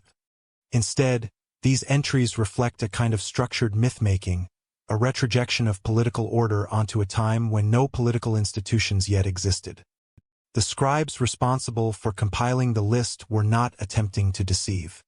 Their goal was to place kingship within an unbroken cosmic framework that legitimized later rulers by anchoring them to a primordial past. The idea of dividing mythic time from historical time with a cataclysm, the flood, is deeply embedded in Mesopotamian tradition. Versions of the flood narrative appear in the Atrahasis epic, in portions of Enki and the World Order, and most famously in the Epic of Gilgamesh, where Utnapishtim recounts the destruction of the world to Gilgamesh. What makes the King List distinctive is how it uses the flood not as a moral or theological story but as a chronological mechanism. The deluge becomes the watershed moment between symbolic antiquity and the age of measurable history. The 10 antediluvian kings operate within this conceptual framework. Their reigns follow a pattern. Kingship is held in one city, then transferred to another, always by divine will. This cyclical movement hints at later political realities, city-state rivalry, shifting hegemonies, projected backwards into mythic time. To a reader in the Old Babylonian period, when the list reached its edited form, these sequences would have resonated with familiar political patterns. The antediluvian section thus anchors the entire document in a sense of cosmic continuity. Even though the rulers were not historical, the political logic was recognizable. Philologically, the antediluvian portion is carefully framed. The language is formulaic, repetitive, and marked by concise syntactic patterns designed for memorability. Kingship is lowered, established, or transferred. Cities exercise kingship rather than rule, emphasizing the abstract nature of authority. These linguistic choices reinforce the conceptual message. Kingship is not tied to any particular dynasty, but is a transferable divine institution. Later dynasties, including those of Uruk, Ison, and Larsa, benefit from this framing by appearing as inheritors of a cosmic tradition rather than merely regional powers. From the perspective of comparative mythology, the antediluvian kings fit into a broader ancient Near Eastern conception of a primordial age populated by culture heroes, semi-divine rulers, and figures who predate historical record-keeping. Akkadian narratives, such as the legend of Etna, also feature early kings associated with divine intervention and cosmic legitimacy. While the King List does not include the same elaborate narratives, it uses duration and succession to embed these rulers in a mythic worldview. Their impossibly long reigns make them unassailable predecessors, figures whose authority cannot be challenged by any historical king. The absence of archaeological correlates does not diminish the importance of this portion of the list. Instead, it highlights its literary function. The scribes who compiled the text understood perfectly well that the earliest historical rulers of cities like Kish, Lagash, and Uruk lived in a world of clay tablets, canals, and administrative bureaucracy. But before introducing these figures, the list needed to situate kingship itself within a higher order. Only after establishing this cosmic legitimacy could the document transition into dynastic history, the world of real rulers, real wars, and real political memory. Modern scholars debate the origins of the antediluvian section. Some propose that the tradition is extremely ancient, perhaps preserved orally long before the King List emerged. Others argue that the version we know today is a product of early second millennium scribal ideology, shaped after the fall of Ur-3 when political fragmentation created a need for unifying historical frameworks. The absence of earlier versions of the King List makes definitive conclusions impossible. Yet the structure of the antediluvian segment, its symmetry, its sequential logic, its pattern duration, suggests careful editorial planning rather than the simple preservation of folklore. For modern viewers, understanding this portion of the King List illuminates a key point. Ancient historiography was not concerned with separating myth from history in the way contemporary scholarship demands. Mythic time and historical time existed as parts of the same continuum. One flowed naturally into the other. By beginning with the antediluvian kings, the scribes were not recounting early history but establishing the metaphysical architecture in which history would unfold. As the list moves from mythic time into recorded memory, the flood becomes the dividing line between symbolic antiquity and emergent historicity. In the King List, the flood serves as a chronological boundary, separating symbolic antiquity from the first recognizable dynasties. At the midpoint of the Sumerian King List, the narrative introduces an event so vast that it resets all political memory: the flood. In the document, it appears almost abruptly, a short, formulaic statement that nevertheless divides the world into two distinct eras. Before it stand the 10 antediluvian kings, figures rooted in mythic time whose reigns stretch across tens of thousands of years. After it appear rulers whose names correspond, at least in part, to archaeological horizons, written records, and the earliest layers of Mesopotamian dynastic history. In this sense, the flood functions not merely as a natural disaster but as a literary device, a chronological watershed that allows the king list to shift from cosmic myth to a more structured form of historiography. The text states simply, "Then the flood swept over. After the flood had swept over, and kingship was lowered again from heaven." With these two sentences, the list signals both destruction and renewal. The deluge annihilates the pre-flood order, yet kingship survives, not as a human institution but as a divine mandate reissued to a new lineage of rulers and a new constellation of cities. The transition is not framed as a break in legitimacy but as the continuation of a divinely supervised tradition. This is the key to understanding the flood's role. It does not disrupt kingship, it renews it. From an archaeological perspective, attempts to correlate the king list's flood with material evidence have been ongoing for more than a century. Excavations at several southern Mesopotamian sites revealed flood deposits, prompting early scholars to interpret these as proof of a historical deluge. The most commonly cited layers come from Uruk, Kish, and Uruk, all cities that appear prominently in ancient literature. At Uruk, for example, a distinct alluvial layer dated roughly to the late 3rd millennium BC separates early dynastic strata from later occupation levels. At Kish, archaeologists uncovered sediment layers containing waterborne silt, interpreted by some as evidence of a severe flood event.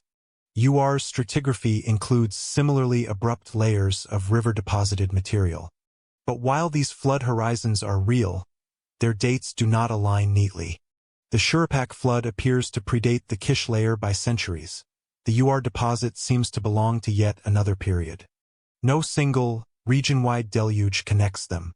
This disparity is crucial. Mesopotamia's river systems, particularly the Tigris and Euphrates, frequently altered their courses, overflowed, or left behind heavy sediment. Flood layers, therefore, reflect local events, not a singular cataclysm. Modern scholars no longer interpret these deposits as evidence of the flood of Mesopotamian myth. Instead, they are understood as periodic riverine disasters typical of the region's ecology. In other words, although flood stories existed and flood layers existed, they did not originate from the same historical moment. The King List is aware of this disconnect only indirectly. Its flood is not a geological event but a chronological mechanism. It is placed precisely at the hinge between myth and history, between the antediluvian kings and the dynasties of Kish, Uruk, and Uruk. The purpose is not to record a specific event but to draw a line, a limit to the mythic age and a starting point for dynastic sequence. Understanding this literary strategy becomes easier when we compare the King List's treatment of the flood to other Mesopotamian narratives. In the Epic of Gilgamesh, the flood is a deeply emotional story of divine anger, human survival, and the granting of immortality to Utnapishtim. The deluge is embedded in a theological argument about the limits of human life and the capriciousness of the gods.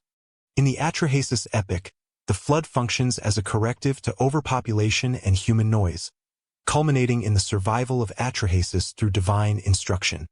Both narratives use the flood to explore themes of justice, divine human relations, and the fragility of civilization.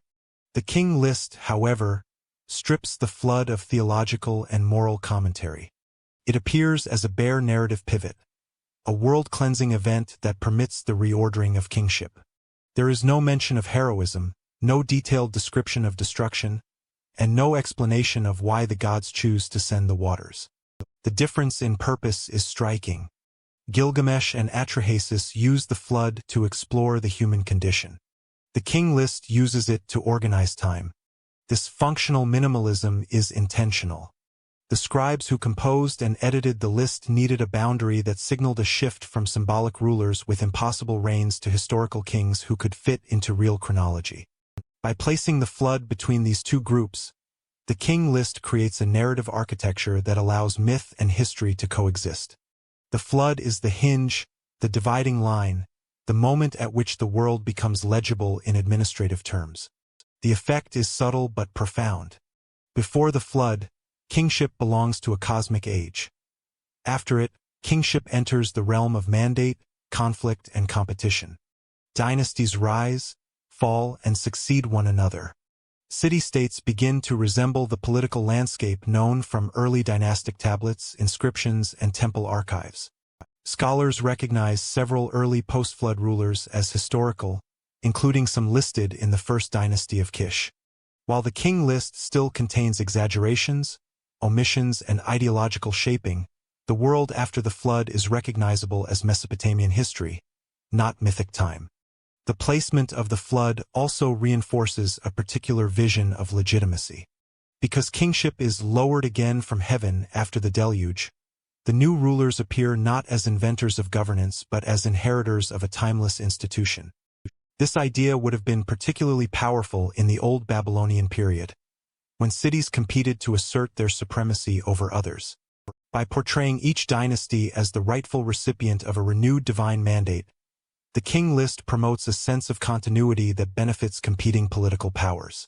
To the modern reader, understanding this distinction between mythic motif and archaeological evidence is essential. The flood in the King List is not a scientific claim, nor an attempt to record a natural disaster. It is a literary and ideological tool, a means of dividing the past into two coherent phases. Recognizing this helps clarify why the flood appears in such different forms across Mesopotamian texts. Each genre deploys it to different ends. For the King List, its value lies not in theology or morality but in chronology. With the flood marking a clear breakpoint, the King List proceeds into names that intersect with archaeological findings. With kingship re-established after the flood, Kish emerges as the first center of post-diluvian authority. In the Sumerian King List, the first dynasty to appear after the flood is Kish, a city positioned slightly north of the southern alluvial plains. Its placement at the head of post-diluvian history is neither accidental nor merely literary. Rather, it reflects the political and cultural status Kish held in early Mesopotamian memory as the city that first consolidated authority in a world transitioning from mythic kingship to historical rule. The King List assigns Kish a sequence of rulers whose names begin to intersect, for the first time, with material and epigraphic evidence. This marks the point at which Mesopotamian historiography begins to resemble a chronological record rather than a mythological genealogy.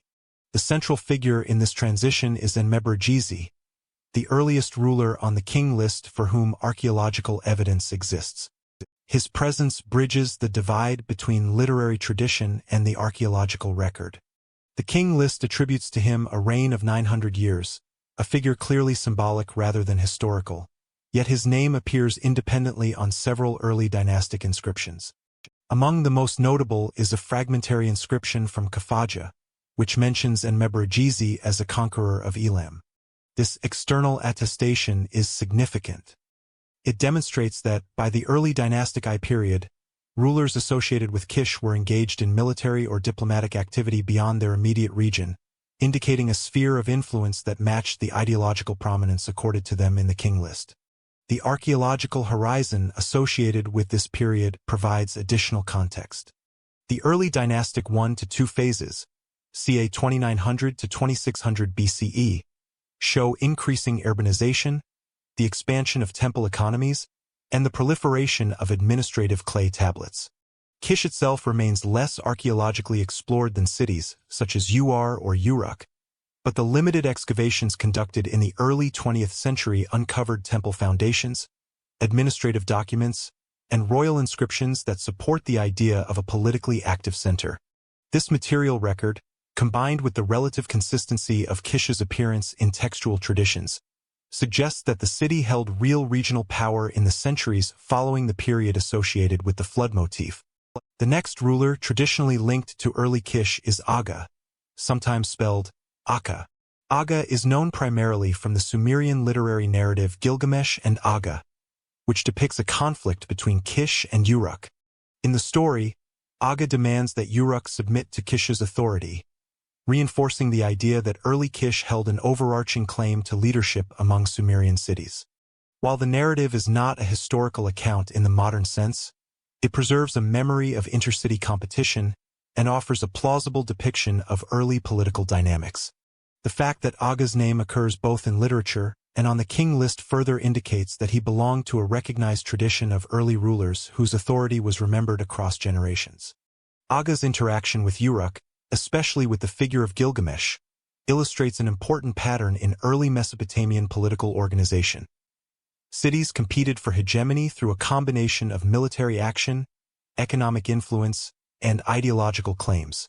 Kish's role as the first post-flood dynasty in the king list positions it as the inaugural holder of legitimate authority, but the preservation of counter-narratives, such as Uruk's resistance, suggests that this legitimacy was contested in practice.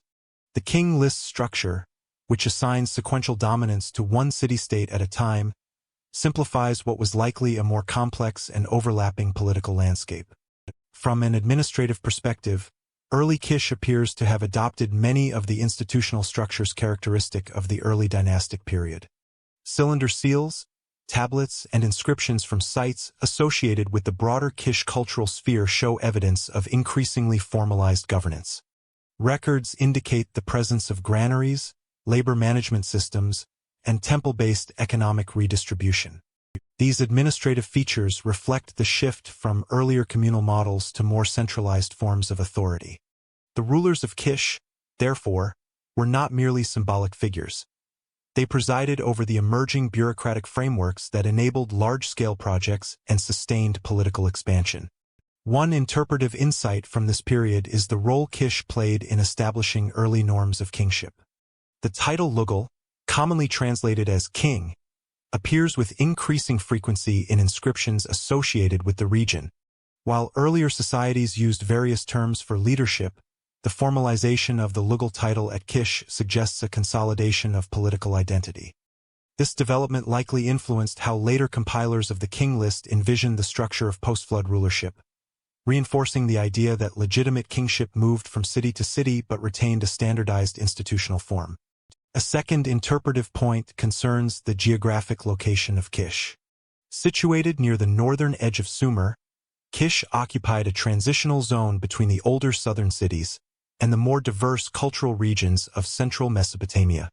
This position may have enabled it to act as a mediator or integrator of different economic and political interests. Control over trade routes linking the northern and southern Mesopotamian plains could have contributed to Kish's early prominence. Thus, its placement at the head of historical kingship in the king list likely reflects a combination of real strategic importance and ideological memory. The evidence for Enmebargizi and Aga also reveals the beginning of a shift in Mesopotamian political culture. Whereas the antediluvian kings exist in a purely symbolic realm, the rulers of Kish begin to appear in documents whose primary purpose was administrative rather than narrative. Their names correlate with the earliest stages of written memory, demonstrating how economic record-keeping gradually evolved into broader forms of historical consciousness. In this sense, the Kish dynasty represents not only the first historically grounded rulership in the king list but also the first stage in the integration of political authority into written tradition. Another important feature of this period is the emergence of intercity rivalry as a defining characteristic of southern Mesopotamian politics. The conflict between Aga and Uruk, however stylized in the surviving texts, reflects a dynamic in which multiple cities competed for prestige, access to resources, and ideological precedence. The king list's decision to present Kish as the uncontested initial hegemon simplifies these dynamics but does not erase them entirely. The existence of counter-narratives, inscriptions from competing cities, and divergent local traditions indicates an environment in which political authority was both claimed and contested. Finally, the role of Kish in the king list underscores the text's broader historiographic strategy. By placing Kish at the beginning of historical time, the compilers created a stable foundation for their chronological system.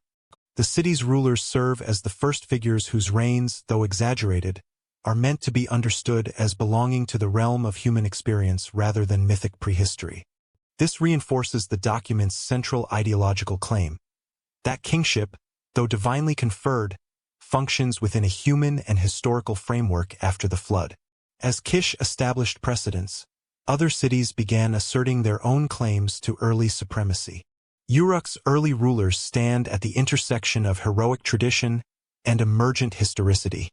In the Sumerian King List, the dynasty of Uruk follows Kish as one of the earliest post-diluvian centers of authority. Unlike Kish, however, Uruk's rulers are preserved not only in administrative memory but also in a substantial corpus of heroic literature. Names such as Meskiagashur, Enmerkar, Lugalbanda, and Gilgamesh occupy a unique position. They are embedded in narrative traditions yet also function as chronological markers within the King List. This duality raises important historiographic questions. Uruk's early dynasties reveal how political memory, myth-making, and emerging written record-keeping converged during the early dynastic period, producing figures who are remembered simultaneously as historical rulers and as protagonists in a developing literary tradition. The first ruler associated with this sequence is Meskiagashur, described in the King List as a king who entered the sea and ascended the mountains. This formulaic account suggests a symbolic depiction of rulership rather than an attempt to document verifiable events.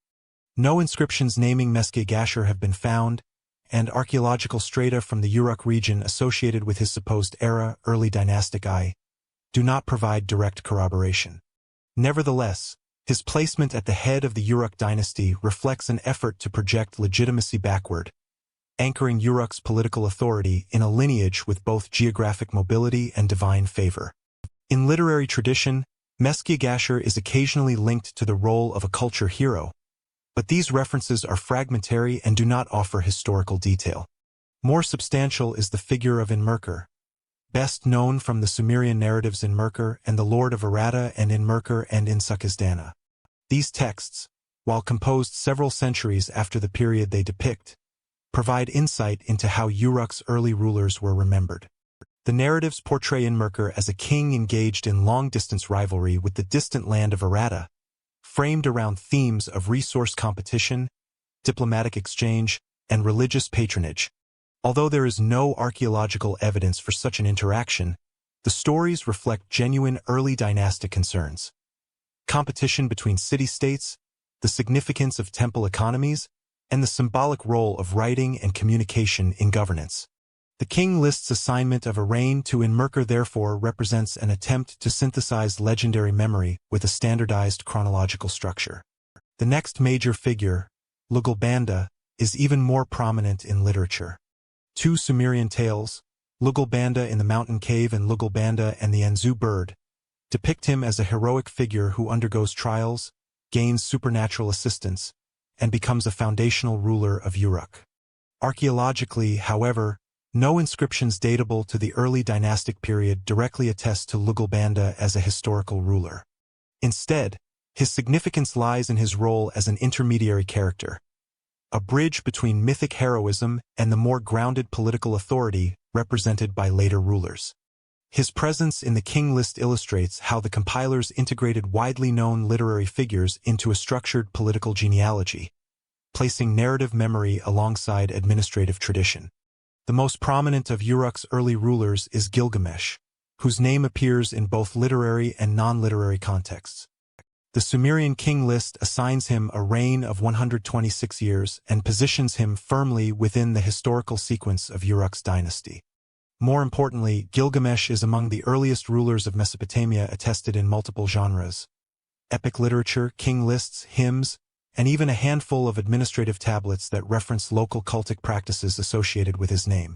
The existence of early dynastic III inscriptions mentioning individuals linked to the Gilgamesh name, such as a governor of Uar described as servant of Gilgamesh, suggests that he was venerated as a cultural and political ancestor. While these references do not confirm his precise historical deeds, they indicate that Gilgamesh was rooted in local tradition long before the composition of the Akkadian epic of Gilgamesh. An important interpretive point concerns the archaeological strata of Uruk itself. Excavations reveal a complex urban center with significant monumental architecture by the late 4th and early 3rd millennia BCE.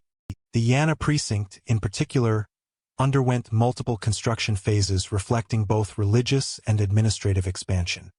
Although no inscriptions from this period name the legendary rulers directly, the scale of Uruk's development suggests a political environment capable of sustaining influential leaders whose memory could later be preserved and elaborated. The King List's inclusion of these rulers, therefore, reflects an attempt to map literary memory onto the archaeological reality of Uruk's early growth. A second interpretive insight relates to the genre of the Sumerian King List itself. The list does not separate historical rulers from legendary ones. Instead, it arranges them sequentially, treating mythical and semi-historical figures with the same formulaic precision. This narrative structure serves a deliberate ideological purpose. It stabilizes political memory by presenting an unbroken lineage of authority. Uruk's legendary rulers fit comfortably into this framework because they occupy a position in Sumerian culture where heroic narrative and political legitimacy converge. The King List's compilers selected names that were already culturally significant and integrated them into a standardized chronology, thereby reinforcing both tradition and ideology. Third, Uruk's rulership tradition demonstrates how mythic narratives functioned as political memory in early Mesopotamian society. Figures such as Enmerkar and Lugalbanda are depicted in literature as protectors of their city, builders of temples, and promoters of divine favor. These traits align closely with the expected roles of historical early dynastic kings, whose authority depended on their relationship with local deities, the support of temple institutions, and the ability to organize economic resources. Literary tradition, therefore, did not replace historical memory, but rather expanded the cultural identity of Uruk's leadership. The King List's integration of these figures shows how Mesopotamian historiography drew upon narrative tradition to define political legitimacy. The figure of Gilgamesh exemplifies this convergence most clearly. In the epic, he is portrayed as a ruler grappling with the responsibilities of kingship, the challenge of mortality, and the need to establish enduring achievements. While these themes belong to literature rather than historical documentation, they reflect the expectation that rulers should embody both political competence and cultural significance. Gilgamesh's inclusion in the King List reinforces the idea that his memory was anchored in the institutional history of Uruk, even if the precise historical details of his reign remain uncertain. A final interpretive insight concerns Uruk's regional role during the early dynastic period. While the King List presents Uruk's dynasty as sequentially dominant after Kish, the archaeological and textual evidence indicates a more complex political landscape in which multiple cities exerted overlapping influence. Uruk's rulers, whether legendary or historical, functioned within this environment as symbols of civic identity and long-standing urban tradition. Their placement in the King List reflects the city's importance in Sumerian cultural memory, even if its political dominance fluctuated across centuries. From Uruk, the list shifts to other regional powers seeking to define their political memory. This section examines the early post-flood dynasties that appear in the Sumerian King List outside the major centers of Kish and Uruk, focusing on Uar, Adab, and Shuruppak. It explains how these cities participated in the broader political landscape of early dynastic Mesopotamia, even though their sequences of rulers often overlapped chronologically and geographically. The King List, however, presents them in a clean, linear format, granting each city a period of uncontested supremacy before kingship moved to the next. The discussion highlights rulers such as Meseneptah of Uar, who has archaeological and epigraphic attestation, and contrasts them with poorly attested or entirely literary figures from Adab and Shuruppak. Special attention is given to the editorial strategies that shaped the list's ordering, smoothing out political fragmentation to produce a coherent dynastic succession. By integrating archaeological finds, stratigraphic data, and textual comparison, the section shows how complex, overlapping realities were reinterpreted into a prestige-building narrative that reinforced the ideological logic of divinely transferred kingship. Across southern Mesopotamia, multiple cities asserted authority in ways the King List later arranged into a single line. This section helps viewers understand that the King List's neat sequence masks a landscape of simultaneous rivalries, demonstrating how scribes imposed ideological order onto political chaos. These early dynasties provided the foundation for growing competition and eventual regional supremacy. This section explores the dynamic and often turbulent political landscape of the early dynastic period, focusing on the major centers whose rivalries shaped southern Mesopotamia: Lagash, Umma, Uruk, and Kish. It highlights the complex interplay of shifting alliances, territorial disputes, and economic competition, drawing heavily on inscriptions that provide some of the earliest first-hand accounts of interstate conflict. Central texts include the Stele of the Vultures, which records Aeneatum of Lagash's victories over Umma, and the Reforms of Uruk, which reveal internal tensions and changing notions of royal authority. The discussion situates these inscriptions within the broader archaeological and historical context, showing how control over water, boundary fields, and temple resources fueled long-term disputes.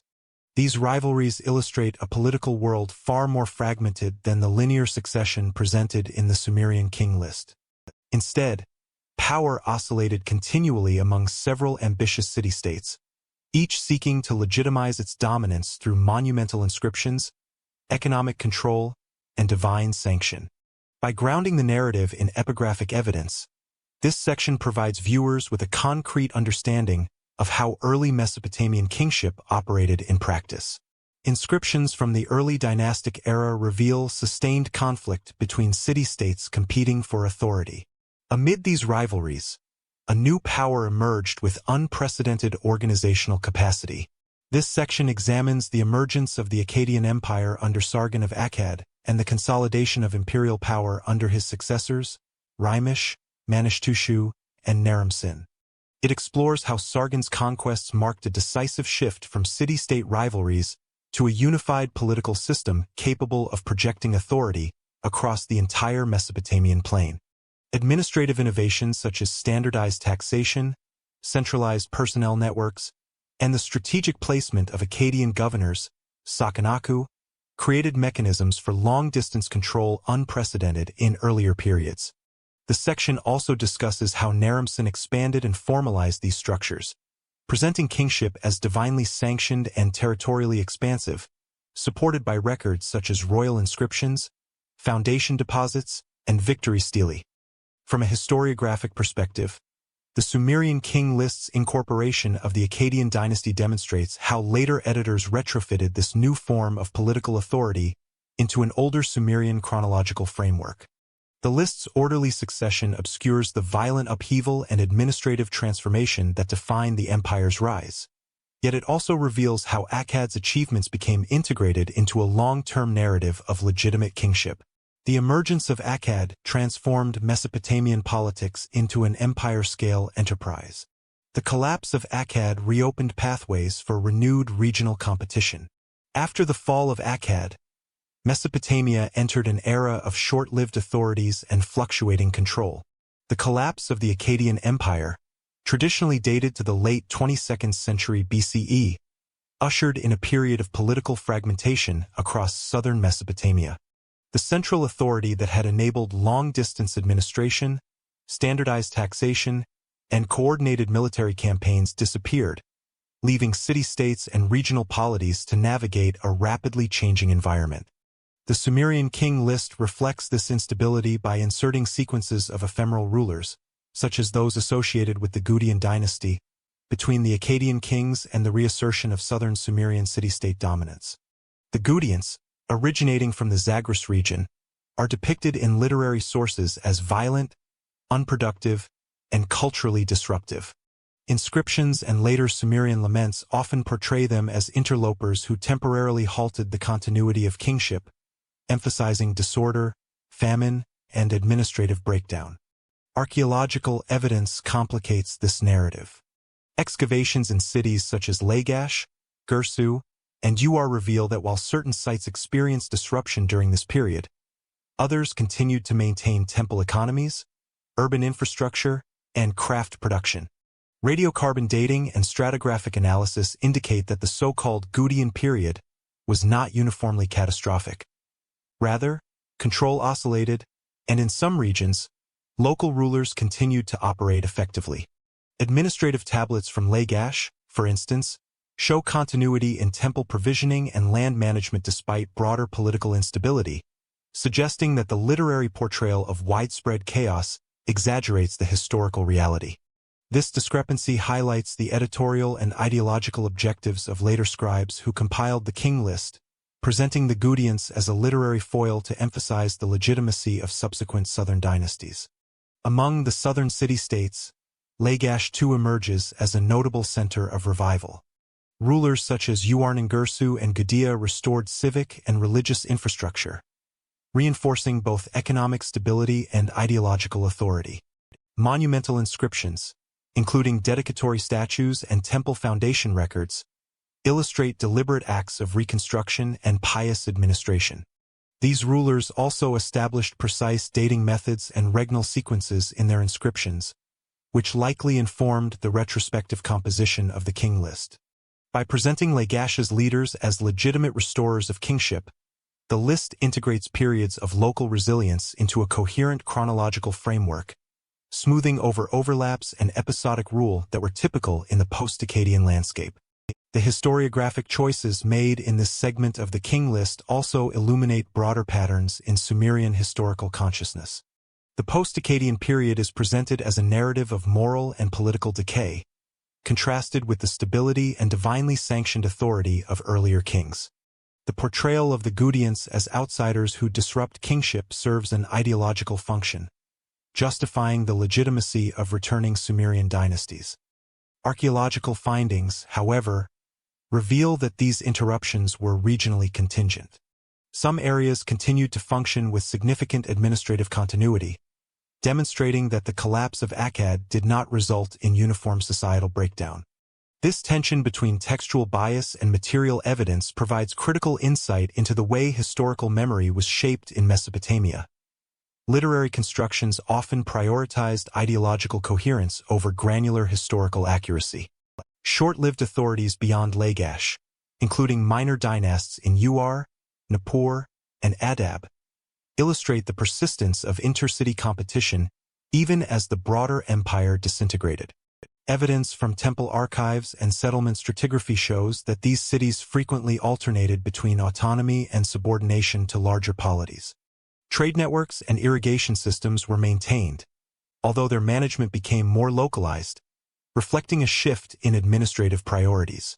The King List, in contrast, presents a simplified linear succession of kings, often attributing full periods of dominion to single figures or dynasties, masking the overlapping and contested nature of post-Akkadian governance. Another significant element of this period is the continued role of religious institutions. Temples remained central to urban organization, resource allocation, and legitimacy. Rulers such as Gudea of Lagash emphasized their service to the gods as the primary justification for authority, a principle consistent with earlier dynastic ideology. This continuity demonstrates that even amidst political fragmentation, cultural and administrative norms persisted, preserving the institutional foundations necessary for the later rise of centralized states, most notably the Third Dynasty of Uar. Finally, the post-Akkadian period underscores the historiographic strategies employed in the Sumerian King List. By presenting a series of ephemeral rulers and a foreign interlude under the Gutians, the compilers created a narrative contrast with the dynasties that followed, emphasizing the return to order as a restoration of divine and historical legitimacy. This editorial smoothing effectively reorganizes a highly complex reality of overlapping authorities, local resilience, and intermittent foreign incursions into a chronological framework comprehensible to readers. It also sets the stage for the rise of a new centralized state that could claim continuity with the ideals of pre-Akkadian and Akkadian kingship while asserting regional supremacy. These shifting conditions paved the way for a new centralized state. UR3 transformed southern Mesopotamia through structured administration and standardized texts. The Third Dynasty of Uar, traditionally dated to approximately 2112 to 2004 BCE, represents one of the most consequential periods of political and administrative consolidation in Mesopotamian history.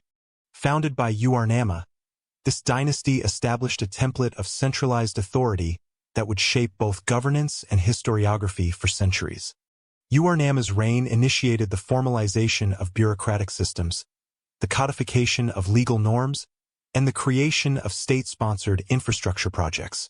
Through careful regulation of labor, taxation, and temple economies, the Ur-3 rulers strengthened the coherence of the southern Mesopotamian city-states, producing a level of administrative sophistication unparalleled in the post-Akkadian landscape. Ur-Namma's reforms were documented extensively in cuneiform tablets, which detail the allocation of agricultural surpluses, the management of temple estates, and the supervision of specialized laborers. These administrative texts reveal a precise system of measurement, standardized units of grain and livestock, and detailed recording procedures, which allowed officials to track economic activity across diverse urban and rural regions. By imposing uniform practices, Ur-Namma created a bureaucratic infrastructure capable of sustaining both urban growth and military logistics. These records not only facilitated governance in his own era, but also provided later scribes with chronological anchors for historical memory, enabling the integration of Ur-3 rulers into the Sumerian King List and other historiographic compilations. Following Ur-Namma, Shulgi expanded and institutionalized these reforms. His reign, lasting approximately 48 years, is notable for the formal codification of legal texts, known collectively as the Ur-Namma and Shulgi codes. These laws regulated social, economic, and religious behavior, establishing standards for contracts, property rights, and labor obligations. Shulgi's initiatives reinforced the centrality of the state in daily life and created a written record that both reflected and legitimized royal authority. Administrative tablets from this period show systematic record-keeping that allowed for accurate accounting of taxation, workforce assignments, and temple contributions. This bureaucratic rigor facilitated the standardization of regnal years and administrative events, providing later historians with structured data to integrate Ur-3 rulers into a continuous chronological framework. The following kings, Amar-Sin, Shu-Sin, and Ibi-Sin, maintained and adapted these administrative structures while confronting increasing internal and external pressures. Amar-Sin and Shu-Sin focused on maintaining territorial cohesion, regulating trade routes, and sustaining temple economies.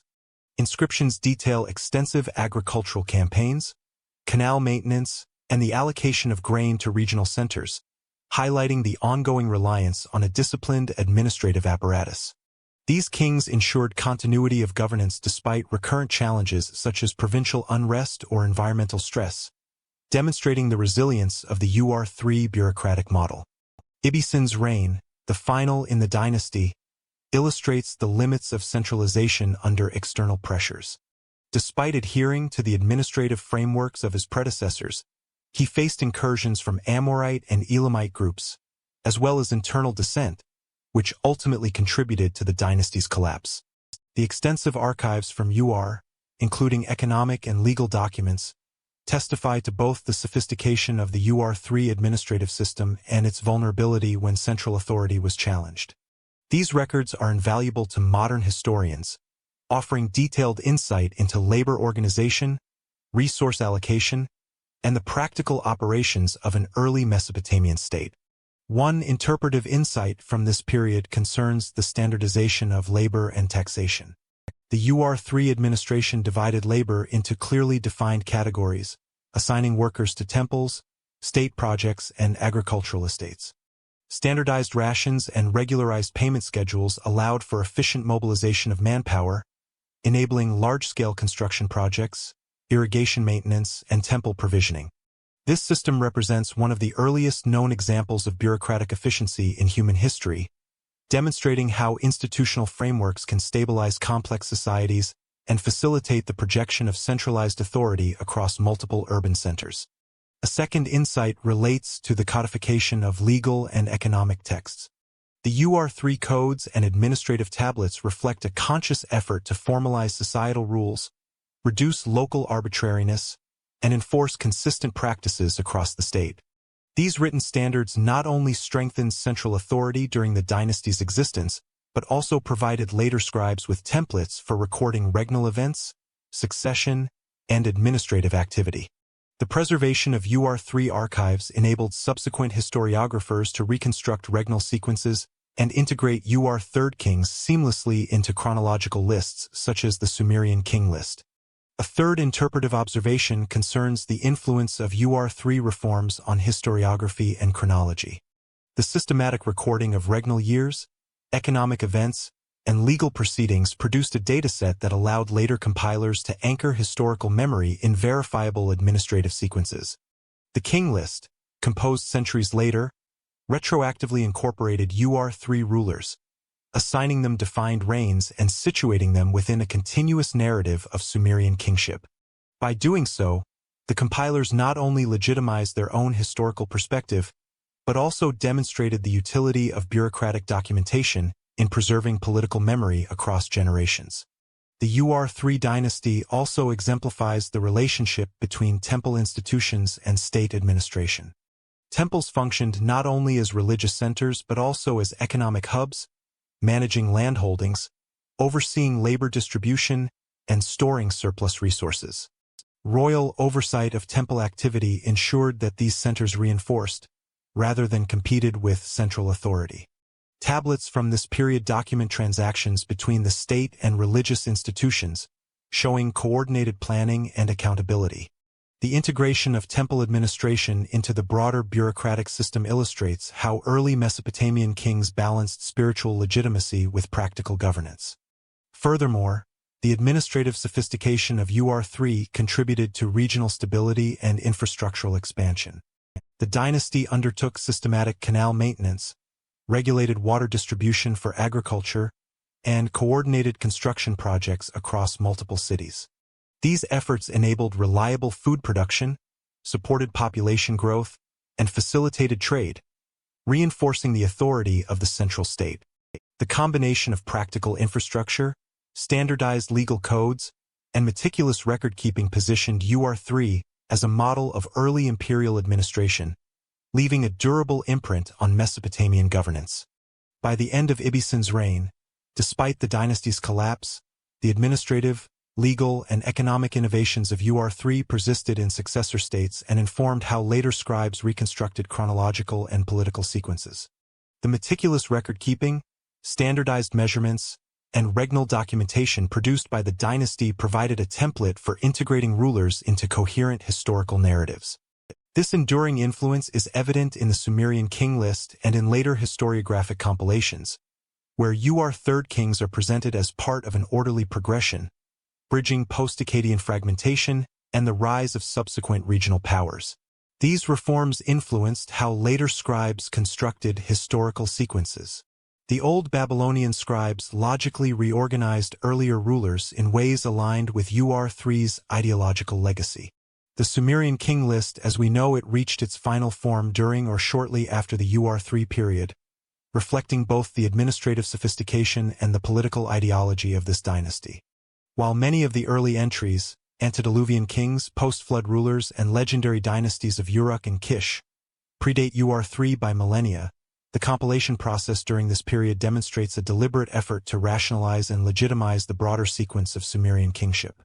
The King List does not merely record events. It represents a consciously constructed historical narrative shaped by the ideological priorities of a state seeking continuity, legitimacy, and the projection of centralized authority. One central feature of this reworking is the alignment of earlier rulers with the conceptual framework established under Ur-III. Kingship in Ur-III ideology was both divinely sanctioned and institutionally codified, grounded in temple economies, administrative structures, and standardized legal frameworks. Old Babylonian scribes retroactively projected these principles onto the King List, emphasizing the legitimacy of past rulers through sequential reigns and ordered city dominance. By presenting kingship as consistently lowered from heaven, the list situates Ur-III as a culmination of a long-standing tradition, implicitly endorsing the dynasty's authority and its institutional model. This approach also allowed scribes to integrate rulers of variable historicity, from fully attested monarchs like Mesopotamia of Ur to literary heroes like Gilgamesh, within a unified chronological framework. The textual reorganization reveals several editorial strategies. First, the old Babylonian compilers smoothed over periods of overlapping authority and regional fragmentation, particularly evident during the Gutian interlude and short-lived post-Akkadian dynasties.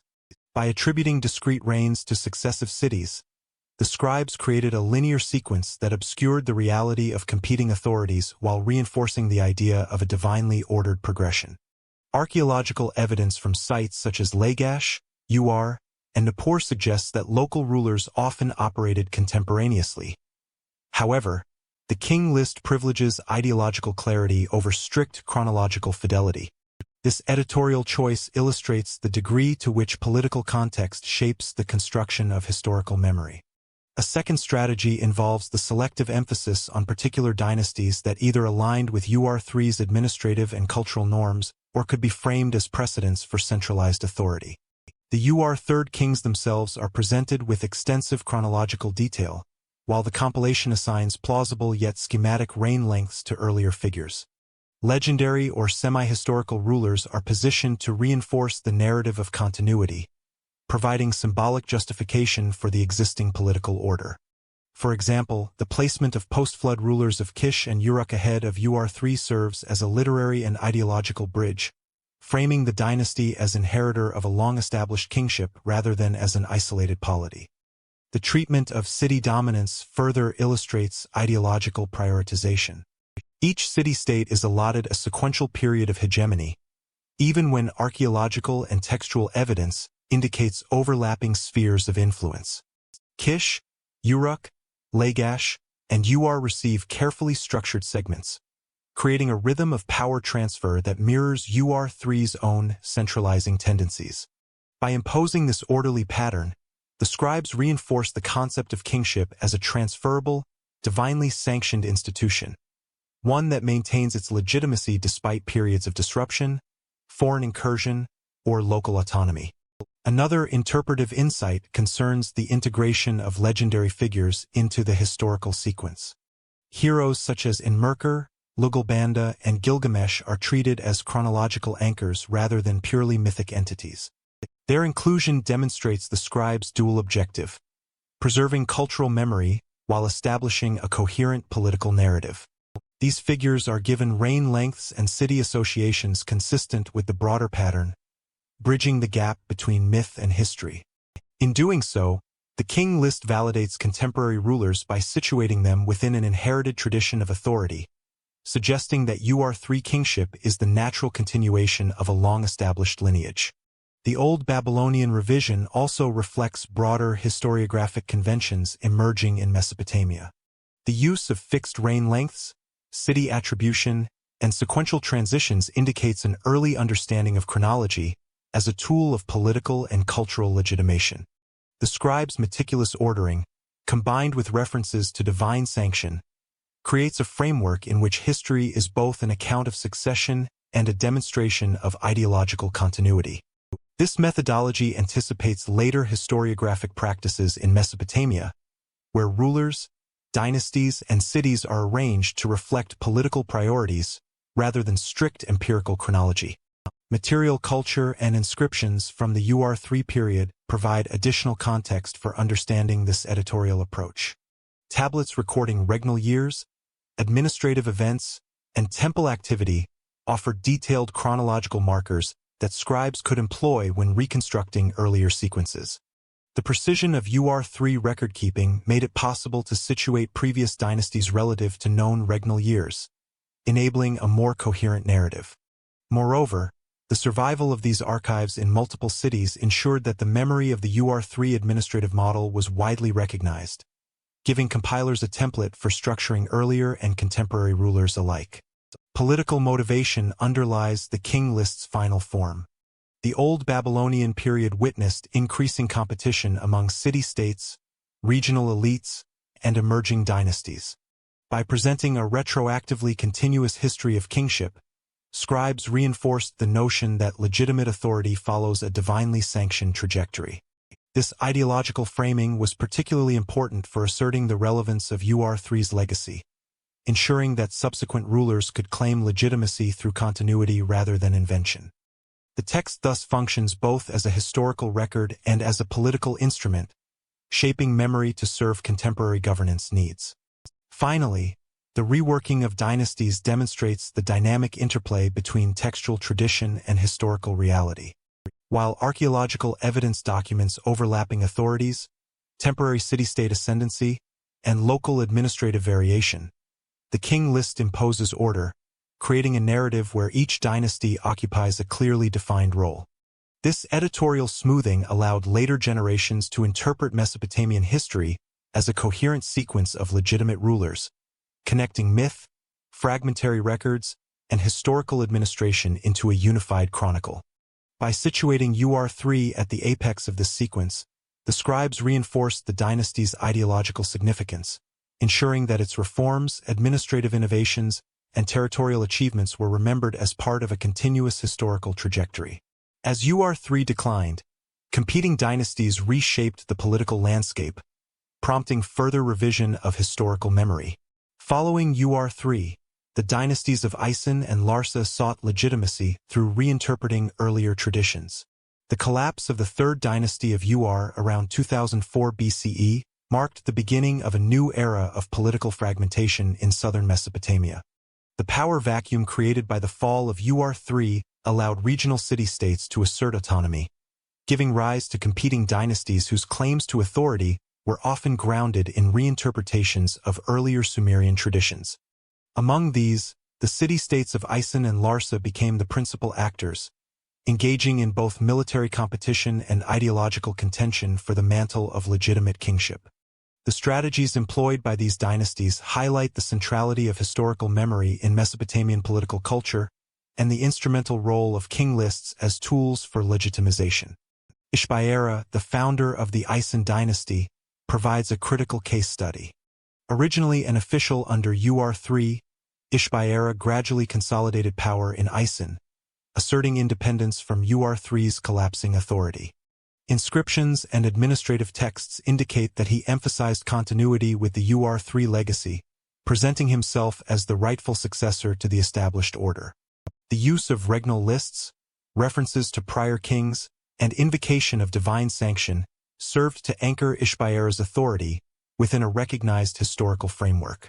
By aligning his reign with the ideological and administrative precedents of UR3, he could claim legitimacy in the eyes of both the elite and the population, despite the fragmentation of central authority. Simultaneously, Larsa, under rulers such as Gungunum and later Rimsin, sought to establish its own dynastic narrative. Larsa's kings emphasized territorial expansion, control of trade routes, and direct military achievements as markers of legitimacy. Inscriptions from Larsa frequently refer to the subjugation of rival cities and the capture of key religious and economic centers, demonstrating the interplay between military prowess and ideological authority. Moreover, Larsa's rulers appropriated aspects of UR3 administrative practices, including standardized regnal year dating and record-keeping, to reinforce the perception of continuity with earlier centralized authority. By doing so, they were able to position themselves as rightful heirs to the UR3 political model, even as they competed with Isin for dominance in southern Mesopotamia. King list traditions played a decisive role in this process of legitimization.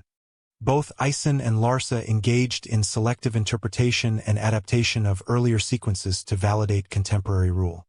Textual records show that dynasties attributed specific precedents to themselves, sometimes emphasizing favorable lineages or highlighting continuity with certain UR3 kings. This practice was not merely ceremonial. It functioned as a persuasive political strategy, signaling to internal and external audiences that the new rulers were inheritors of divinely sanctioned authority. By embedding themselves within a recognized historical narrative, the rulers of Isin and Larsa could justify territorial claims, secure elite support, and maintain administrative cohesion despite the absence of overarching imperial control. The rivalry between Isin and Larsa also illustrates the flexibility of historiographic tools in Mesopotamia. While the Sumerian King List provides a chronological framework, individual city-states could reinterpret or emphasize aspects of this record to suit contemporary political needs. Inscriptions from Isin often stress restoration and continuity, portraying the city as the legitimate custodian of UR3 traditions, while Larsa's texts highlight conquest and territorial control, asserting dominance through tangible achievements. Both approaches underscore the dual function of historical memory, as a record of past authority and as an instrument for shaping present political legitimacy. The selective adaptation of King List conventions demonstrates the extent to which history was actively constructed, not passively transmitted, in service of dynastic objectives. Archaeological evidence supports this textual interpretation. Excavations in Isin reveal sustained urban occupation, temple rebuilding, and administrative continuity that align with the ideological emphasis on restoration and legitimacy. Similarly, Larsa's archaeological record, including monumental inscriptions and economic archives, attests to the material basis for projecting authority and consolidating power. These findings indicate that while textual reworking of king lists was ideologically important, it was reinforced by tangible political and economic practices. The combination of documentary manipulation and material control created a multifaceted strategy for legitimization that extended beyond mere rhetoric. Interpretive insights from this period highlight the interplay between fragmentation and historiography. First, the adaptation of king list traditions demonstrates that historical memory was not static. It was a dynamic resource leveraged by competing polities to establish authority. Second, the dual emphasis on continuity with UR3 and on contemporary accomplishments reflects a sophisticated understanding of legitimacy, integrating ideological, administrative, and military dimensions.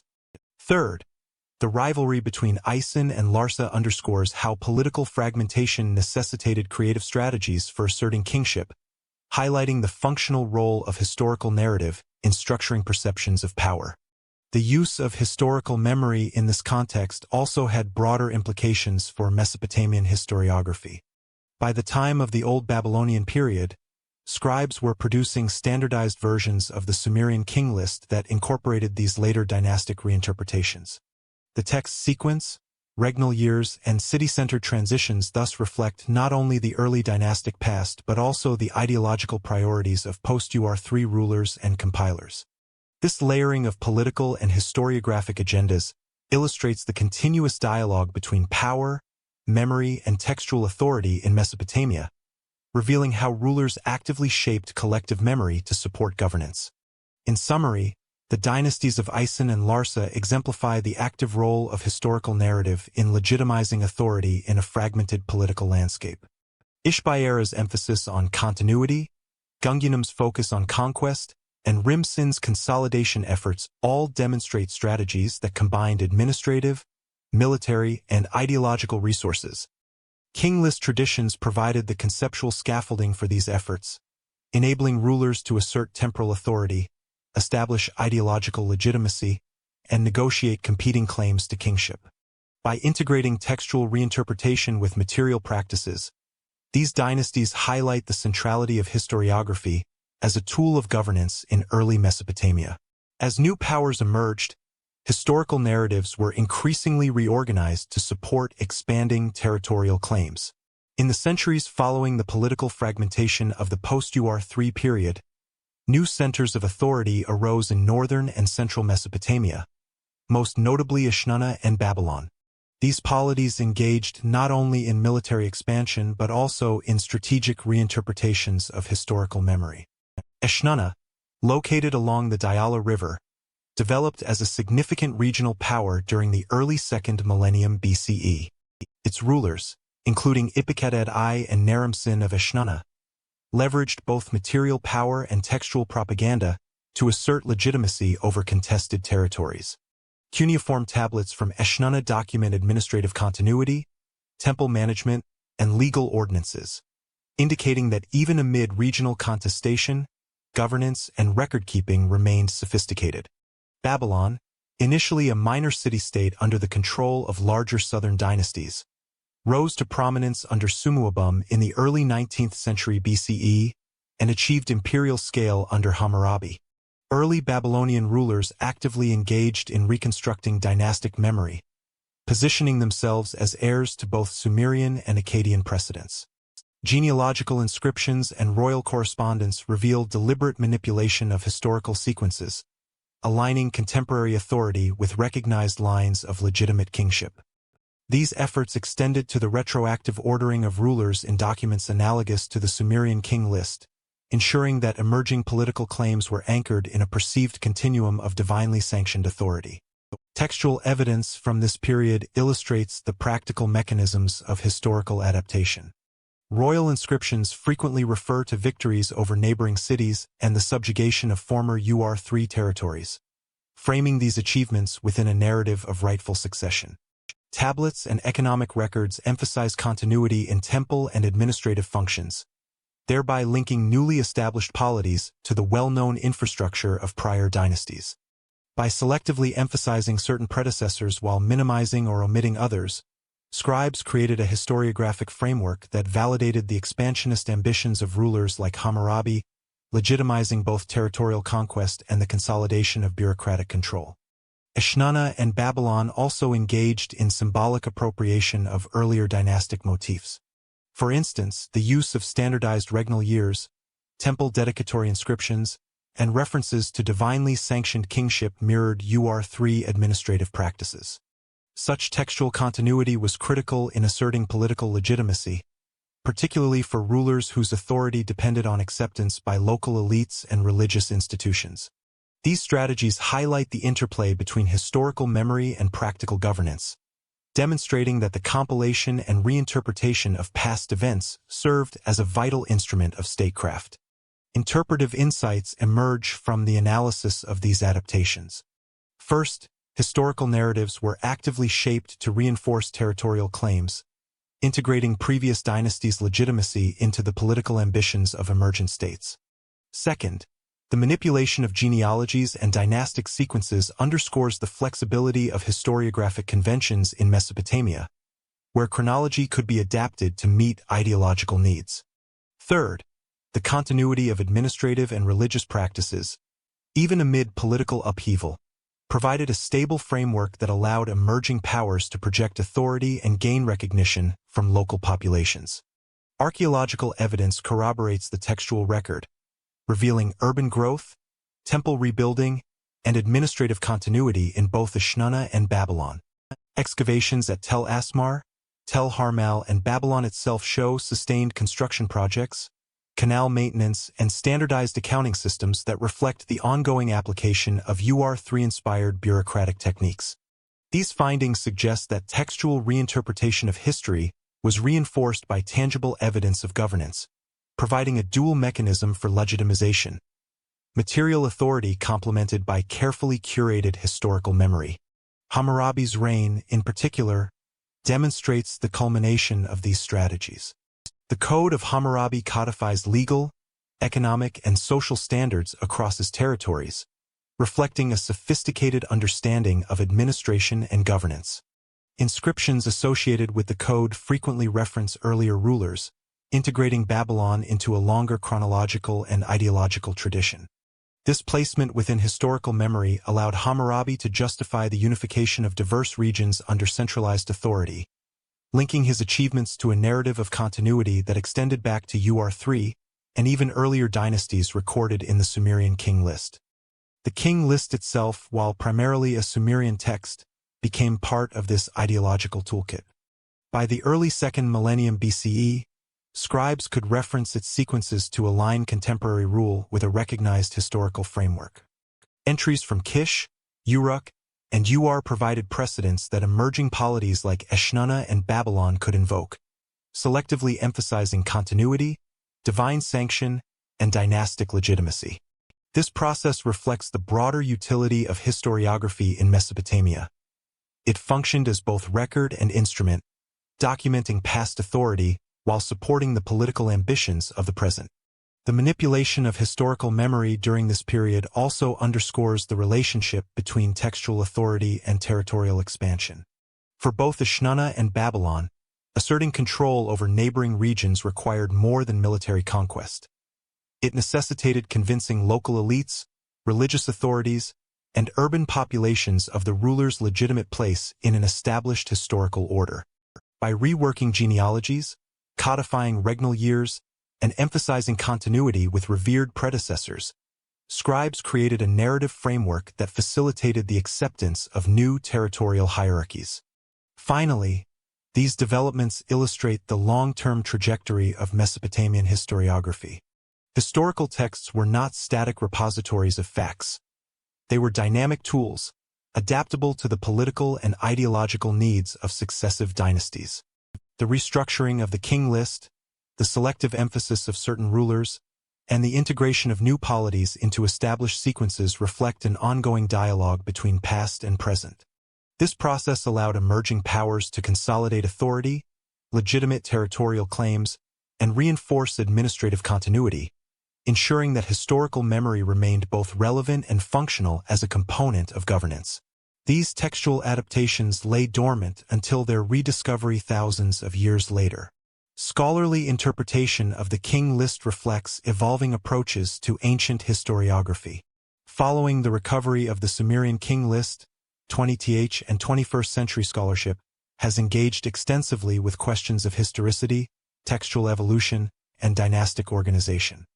Early Assyriologists focused primarily on philological reconstruction, striving to decipher cuneiform signs, establish variant readings, and produce coherent translations. These initial efforts laid the groundwork for understanding the King List as both a literary document and a chronological framework, highlighting the ways in which old Babylonian scribes integrated mythic, legendary, and historical material. One persistent area of debate concerns the historicity of early entries, particularly the antediluvian kings and post-flood rulers of Kish and Uruk. While figures such as Enmebrajezi of Kish find corroboration in contemporaneous inscriptions, the extremely long reigns and fantastical elements associated with earlier dynasties are widely recognized as ideologically motivated constructs. Scholars such as Thorkild Jacobson emphasized the symbolic and theological dimensions of these entries, arguing that they served to project the continuity and divine sanction of kingship rather than provide empirical history. Conversely, other researchers have explored whether the extraordinary reigns could reflect exaggerated oral traditions or calendrical conventions, underscoring the intersection of myth, memory, and socio-political legitimacy in Mesopotamian historiography. Debates also focus on the chronological sequencing of dynasties. The king list presents a linear succession of city-state dominance, yet archaeological evidence indicates significant regional overlap and contemporaneous rulers. Scholars have examined the editorial logic behind the sequencing, noting that the compilers often prioritized ideological coherence over empirical accuracy. By smoothing periods of fragmentation and assigning sequential reigns to competing polities, the list functioned as a tool of political narrative, creating an orderly framework that reinforced the legitimacy of subsequent dynasties, including Ur3, Isin, Larsa, and later Babylonian rulers. The textual evolution of the king list is another critical subject of study. Comparative analysis of multiple manuscripts, including the Weld-Blundell prism, the Skeel tablet, and Nippur fragments, reveals recensional differences, variant reign lengths, and shifts in city prominence. Scholars interpret these variations as evidence of active scribal engagement over centuries, with each edition reflecting the political and ideological priorities of its era. For example, Old Babylonian versions emphasize continuity and the divine ordination of kingship, while later copies, particularly those preserved in Assyrian contexts, sometimes reorder sequences to highlight the dominance of particular cities or dynasties. This textual fluidity illustrates the dynamic interplay between historiography and political authority in ancient Mesopotamia. Interpretive frameworks for understanding the king list have diversified across disciplines. Historical critical approaches assess the reliability of entries against archaeological and epigraphic evidence, differentiating historically attested rulers from mythic figures. Literary and comparative studies examine narrative techniques, such as the structuring of reign lengths and the symbolic function of the flood, demonstrating how the text encodes concepts of cosmic and political order. Socio-political analyses focus on how historiography served the needs of rulers and scribes, exploring the mechanisms by which historical memory was deployed to legitimize authority, territorial expansion, and administrative reforms. These complementary perspectives underscore the complexity of interpreting a text that is simultaneously historical, literary, and ideological. Chronological modeling of Mesopotamia has also been profoundly influenced by the king list. By providing regnal lengths, city affiliations, and dynastic sequences. The text offers a framework for correlating archaeological strata, economic records, and monumental inscriptions. Debates over absolute dating, such as the Old, Middle, and Short chronologies, depend in part on interpretations of the King List and its integration with external evidence, including astronomical observations, synchronistic texts, and cross-regional correspondences. Scholars such as Kramer, Postgate, and van de Meijerup have emphasized the King List's role in calibrating Mesopotamian chronology, while acknowledging the limitations imposed by its editorial conventions and ideological biases. Further discussion concerns the ideological function of numerical exaggeration in reign lengths, particularly in the antediluvian period. Some interpretations posit that these extraordinary figures symbolize divine favor, longevity, or cosmic order, rather than representing actual temporal duration. Others have suggested that scribes employed these figures to create symmetry, numerological significance, or mnemonic utility for teaching and ceremonial purposes. Such interpretations highlight the intellectual sophistication of Mesopotamian scribes, demonstrating that historiography was conceived not merely as record-keeping, but as a disciplined cultural practice embedding social, religious, and political norms. The King List also informs understanding of regional memory and historiographic centralization. By integrating the records of Kish, Uruk, Lagash, and other city-states, the compilers created a meta-narrative that presented Sumer as a politically coherent entity, even during periods of fragmentation. Modern scholars recognize that this approach reflects both scribal methodology and political ideology, illustrating how historiography can serve as a tool for constructing a shared cultural and political identity. Comparative study with other textual corpora, including royal inscriptions, administrative tablets, and epic literature, further elucidates the mechanisms by which memory was curated, transmitted, and adapted over centuries. Recent scholarship has expanded methodological approaches, employing digital epigraphy, statistical analysis of reign lengths, and GIS-based modeling of city dominance. These tools enable nuanced reconstruction of political networks, regional interactions, and the temporal plausibility of dynastic sequences.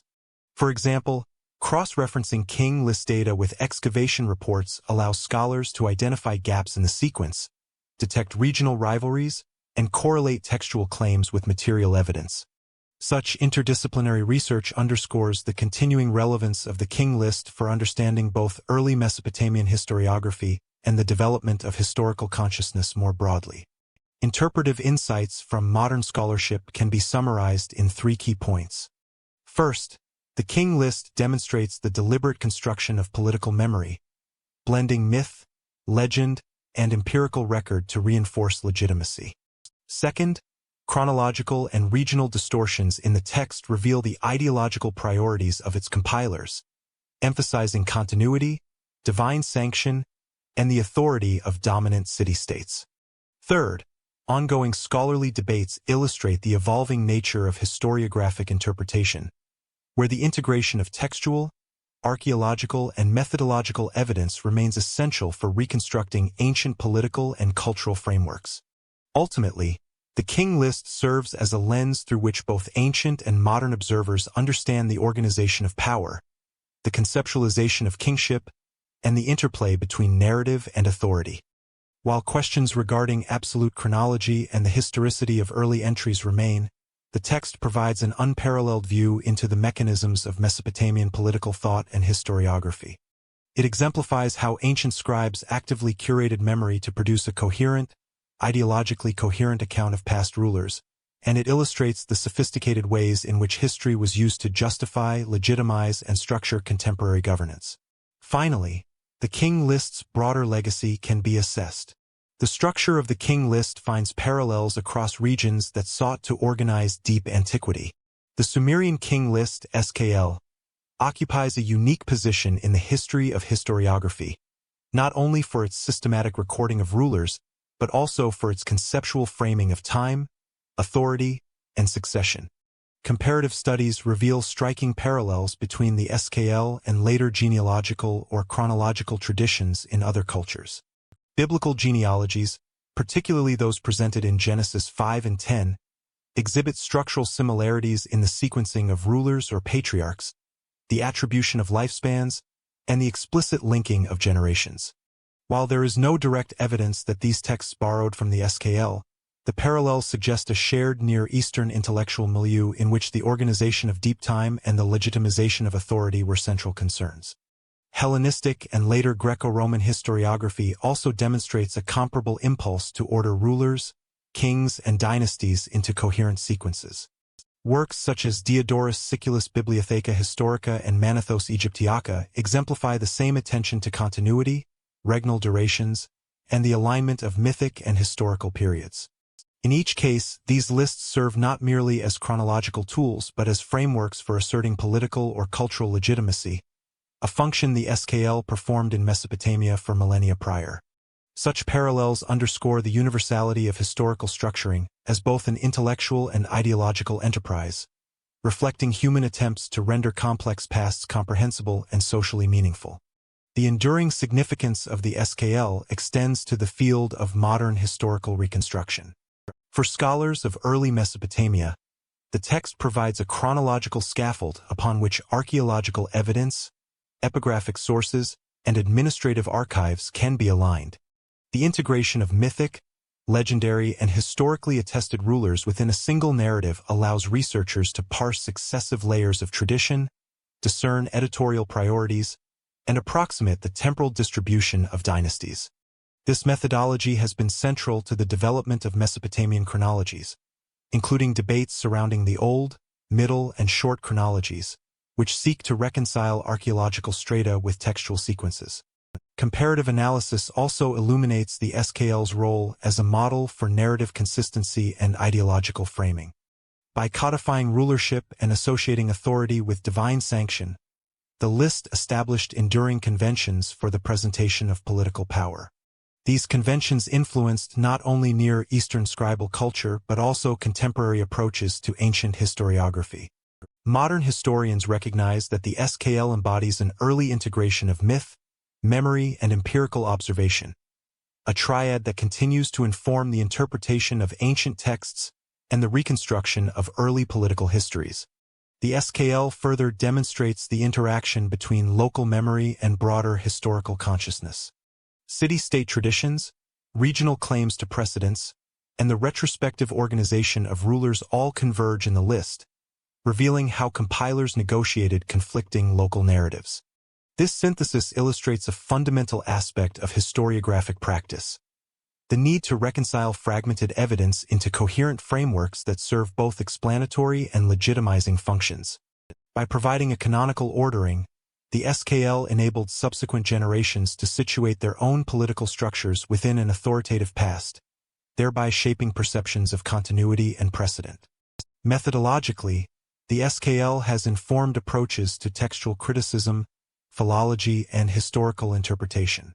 Analysis of variant manuscripts, including the Weld-Blundell prism, the Skeel dynastic tablet, and fragmentary Nippur copies, demonstrates the evolution of scribal practices, editorial strategies, and ideological priorities over time.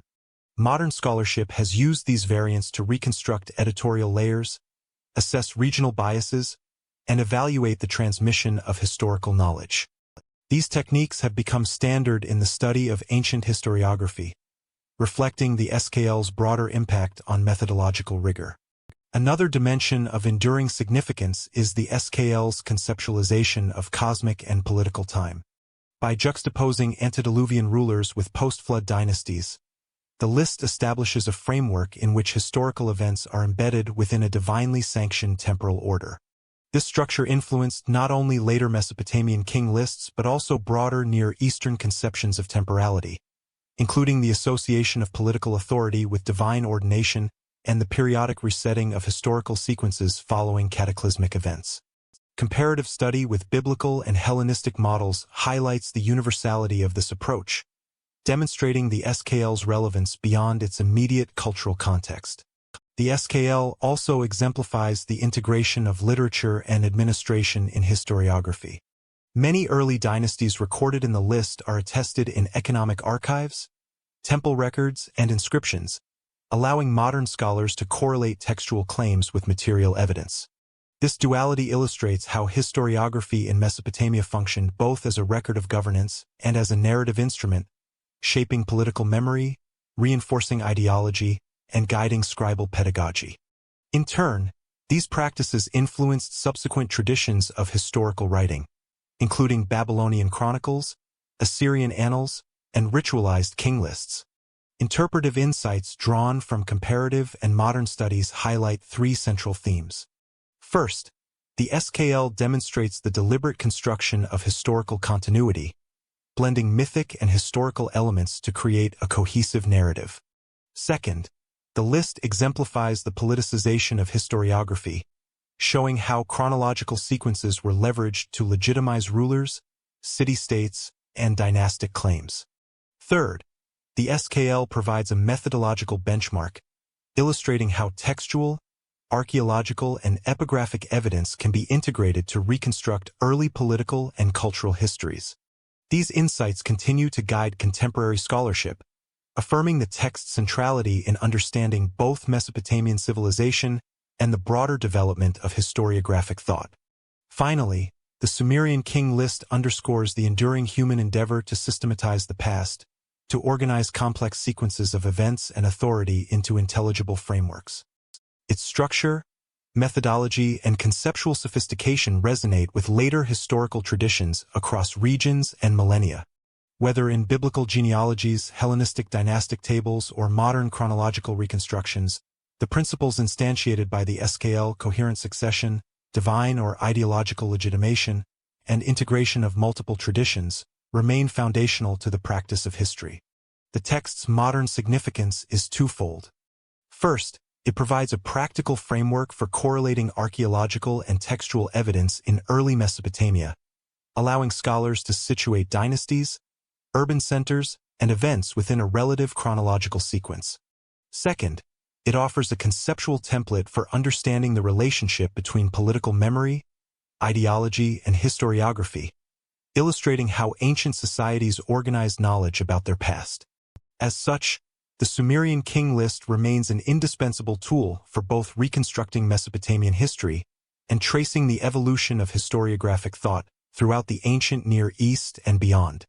In conclusion, the King List's comparative and enduring significance lies in its synthesis of chronological order, ideological purpose, and narrative coherence. By providing a structured framework for kingship and succession, it influenced subsequent Near Eastern historiography, informed modern chronological models, and shaped the conceptual organization of political memory. Its parallels with biblical genealogies and Hellenistic lists underscore the universal human impulse to record, rationalize, and legitimize authority across time. The SKL thus remains not merely a historical artifact but a foundational document for understanding both ancient Mesopotamian civilization and the evolution of systematic historical thinking in the broader world. If you found this exploration of the Sumerian King List illuminating, consider subscribing to our channel for more in-depth historical documentaries. Hit the notification bell to follow our ongoing journey through the civilizations, empires, and texts that shaped human history. Share your thoughts in the comments. Did the integration of myth and history in Mesopotamia surprise you? And for a deeper dive, explore our playlists covering ancient Mesopotamia, archaeology, and early historiography. Settle in, listen carefully, and continue tracing the threads of human civilization with us.